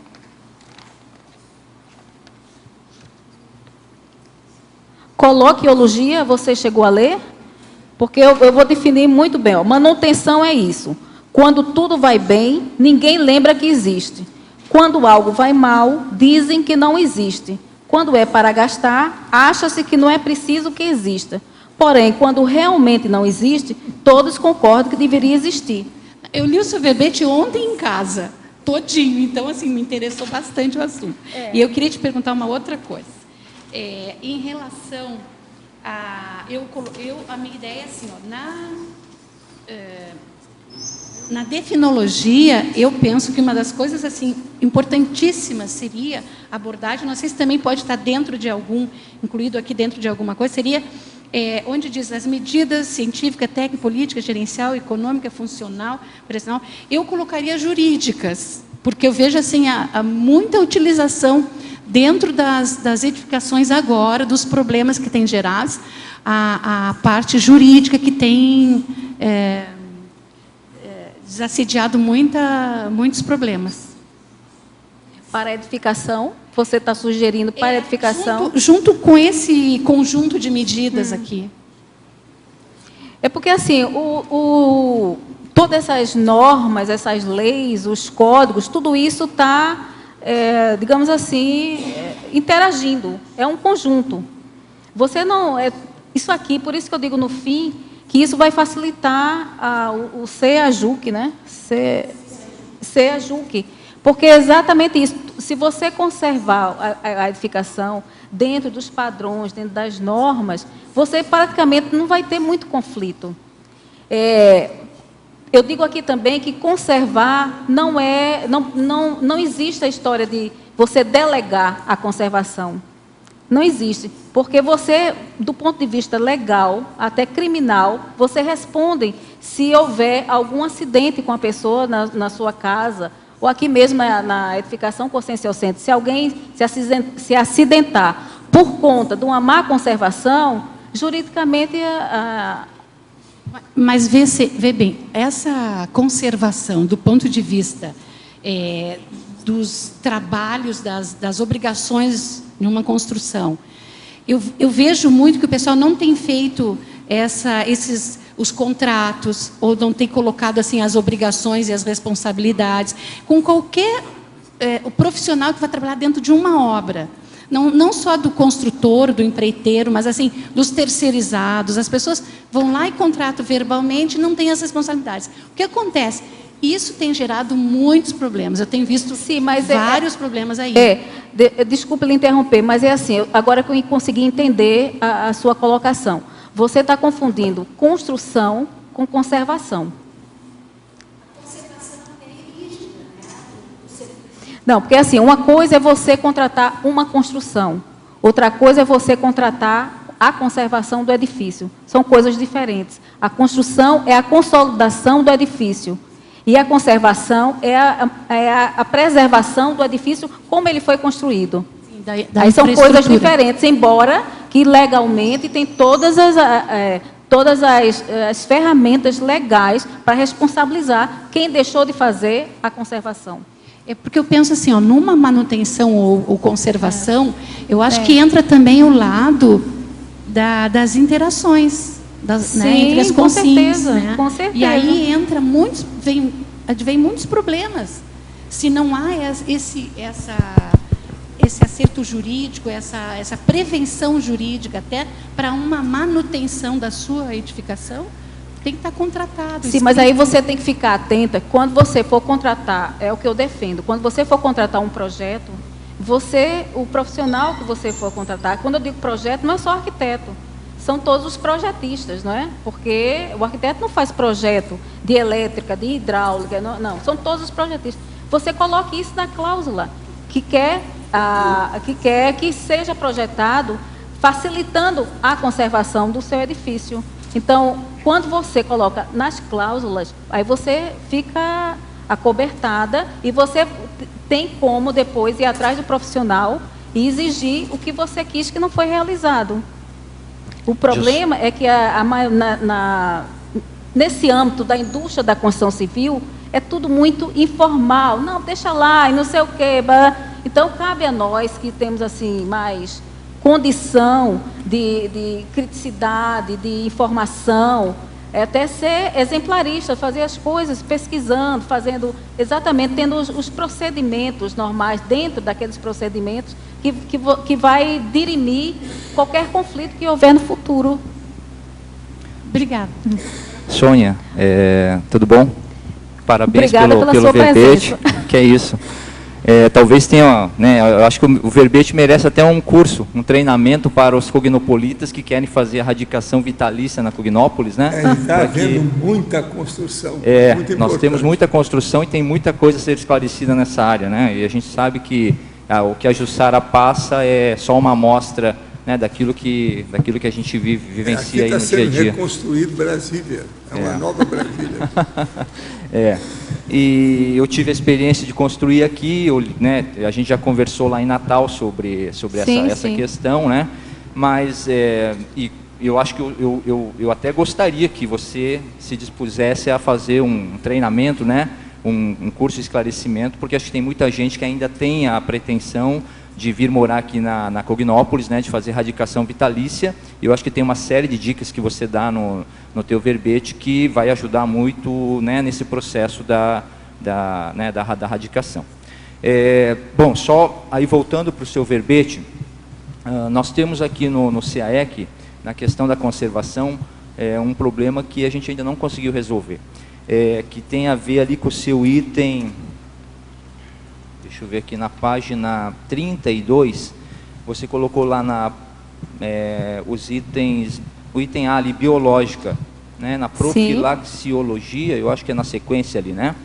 E nós temos alguns laboratórios que são invadidos por formigas, né? E, claro, a gente não quer ser... exterminador.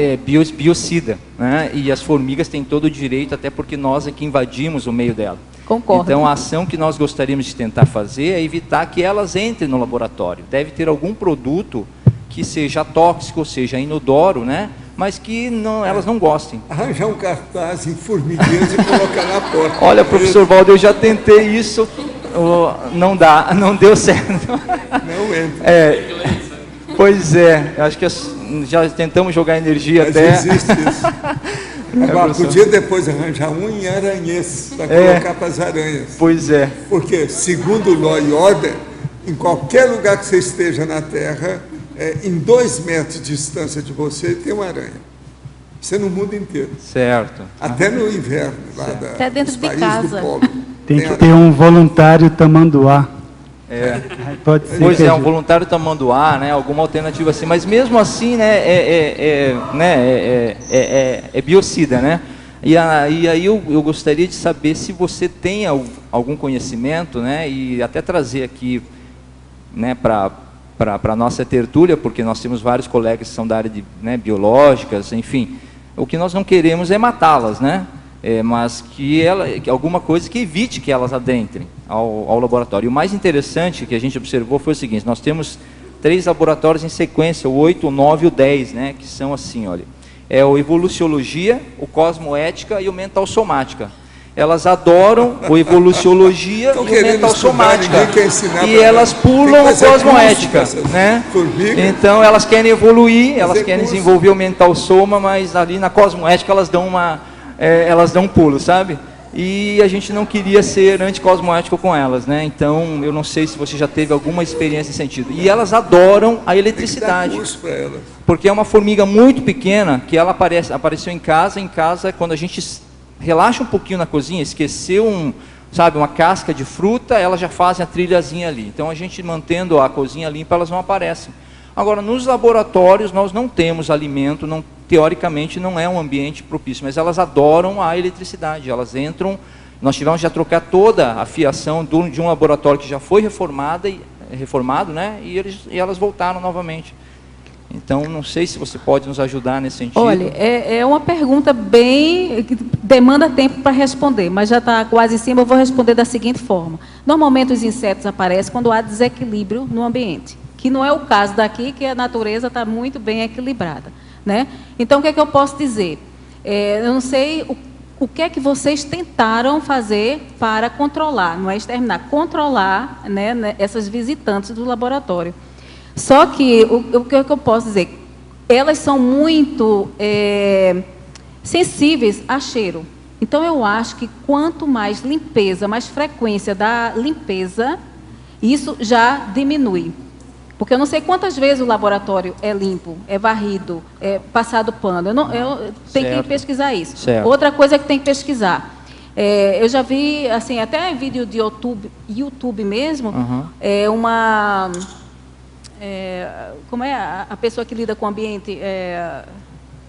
O ecologista? Pronto, alguma coisa assim. Ela disse o seguinte, que o ideal é você primeiro identificar por onde ela está saindo. Pode até colocar uma isca, alguma coisa assim, porque elas ficam com aquela filinha. Aí você identifica onde é que ela está saindo, porque é uma entrada assim bem pequenininha, bem microscópica. Depois que você identificar, aí você coloca água numa seringa, água e detergente.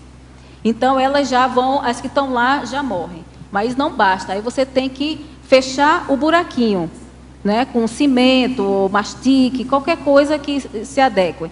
Então, isso, para controlar, para elas não entrarem, você tem que fazer uma pesquisa ao laboratório. Tem que frequentar o laboratório tanto quanto elas frequentam. Então, a prevenção é essa. Porque não, eu acho que produto químico, acaba o tempo, tem que colocar de novo. Eu acho que isso não é... Tá bom. Olha só, tem uma coisa que às vezes resolve, é botar cravo. Eu enchi de cravo a minha cozinha lá. Não deu? Elas, acho que até... O problema do cravo, da canela, é que quando acaba o cheiro, elas voltam. Então, tem que realmente ficar nessa... Já que não vai exterminar, tem que ficar nesse controle. Em caso que funcionou, eu borrifo, né? Com vinagre, água e vinagre também resolve. SBP citronela. Poxa. Só que eu não jogo, eu borrifo na porta, aí eu percebi que elas não vêm, né? Só que o pessoal que trabalha com dedetização, eles falaram que SBP não serve para nada, porque ele evapora rapidinho, perde efeito logo. Mas em casa tem funcionado. Agora tem que ver também onde é que é o controle, a moradia delas, que às vezes é por baixo da edificação, às vezes da própria tubulação elétrica. Certo. Então, é por isso que diz, as árvores não podem estar muito perto. Ok. Então, assim, tem que estudar mais. Está pouco tempo, não consigo responder. Que eu queria fazer para o professor, eu não sei se é conveniente, nós poderíamos também enterrar os laboratórios no verde? Porque os laboratórios... Se for enterrar, vai dar mais trabalho. Vai dar mais trabalho? Igual lá em casa. É? E outra coisa, são muitos laboratórios, aqui ainda não tem infraestrutura para isso, não. Certo. Teria que arranjar primeiro um pelotão. Gente, para tomar conta disso, que a manutenção aí é difícil. Eu sei por causa da de casa. Porque como a minha casa tem 153 metros quadrados. Agora, ela está bem afogada no verde do jeito que nós fizemos. Agora, tem que evitar também o que se vai pôr o dia que for colocar. Por exemplo, não pode pôr flamboyant junto da casa. Sim, não pode pôr eucalipto junto da casa. Tem coisa que não pode. Sim, claro. Então, tem que estudar muito. Ok, tá bom. Tem que ver isso com calma. Agora, nós esperamos mais pelo menos 300 verbetes da sua parte. Você viu, você ultrapassou o nosso horário 7 minutos. Isso não é qualquer um aqui. E outra coisa, um monte de perguntas.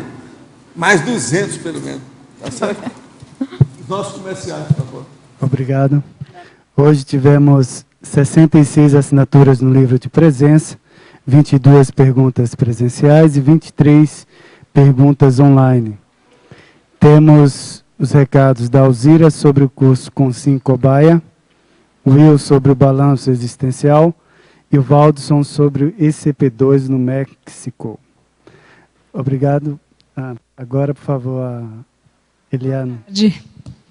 O verbete da professora Sônia me levou a pensar na importância da conservação da edificação megagesconológica conscienciocêntrica, que é a enciclopédia da conscienciologia.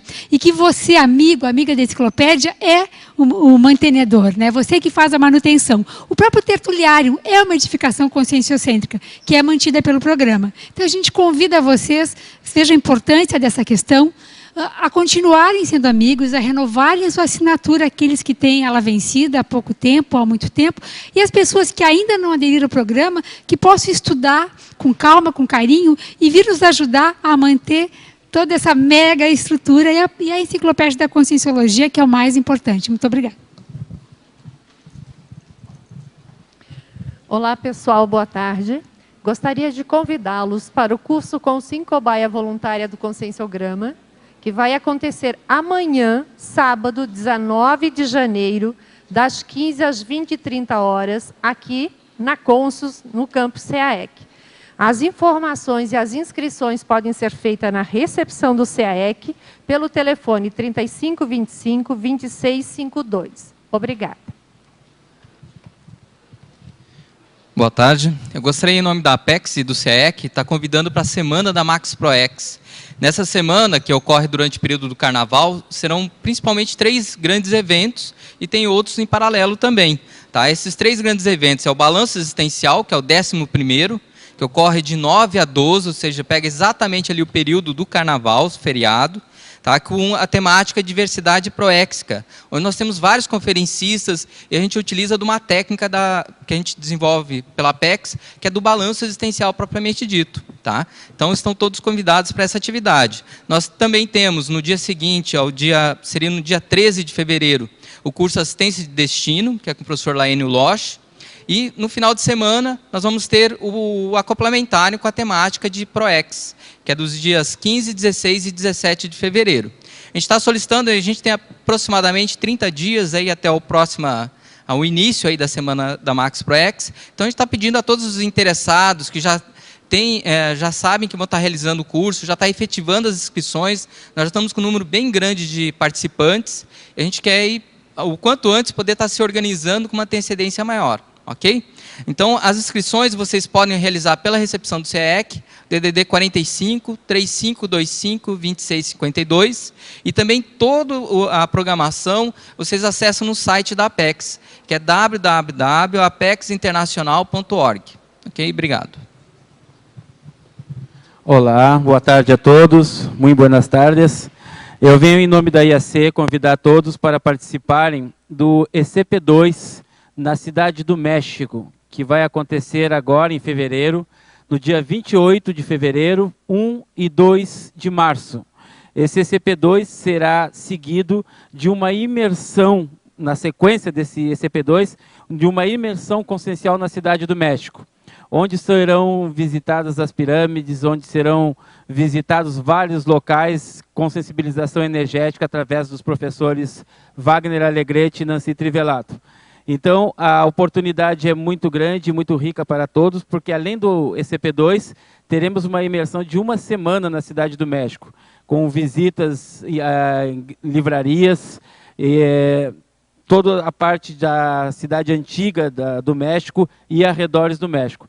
Então, uma grande oportunidade para começar o ano visitando uma outra cultura, um outro país, um outro Holopensene, através de um ECP2 e uma imersão consciencial na Cidade do México. Maiores informações, vocês podem ligar para o telefone 45 8404 5923. Repito, 45 8404 5923, ou pelo e-mail brasil@iacworld. Ok? Obrigado a todos. Para amanhã teremos o verbete Gentileza. A especialidade é Conviviologia, de autoria da professora Adriane Pereira. Agradecemos a sua presença e até amanhã.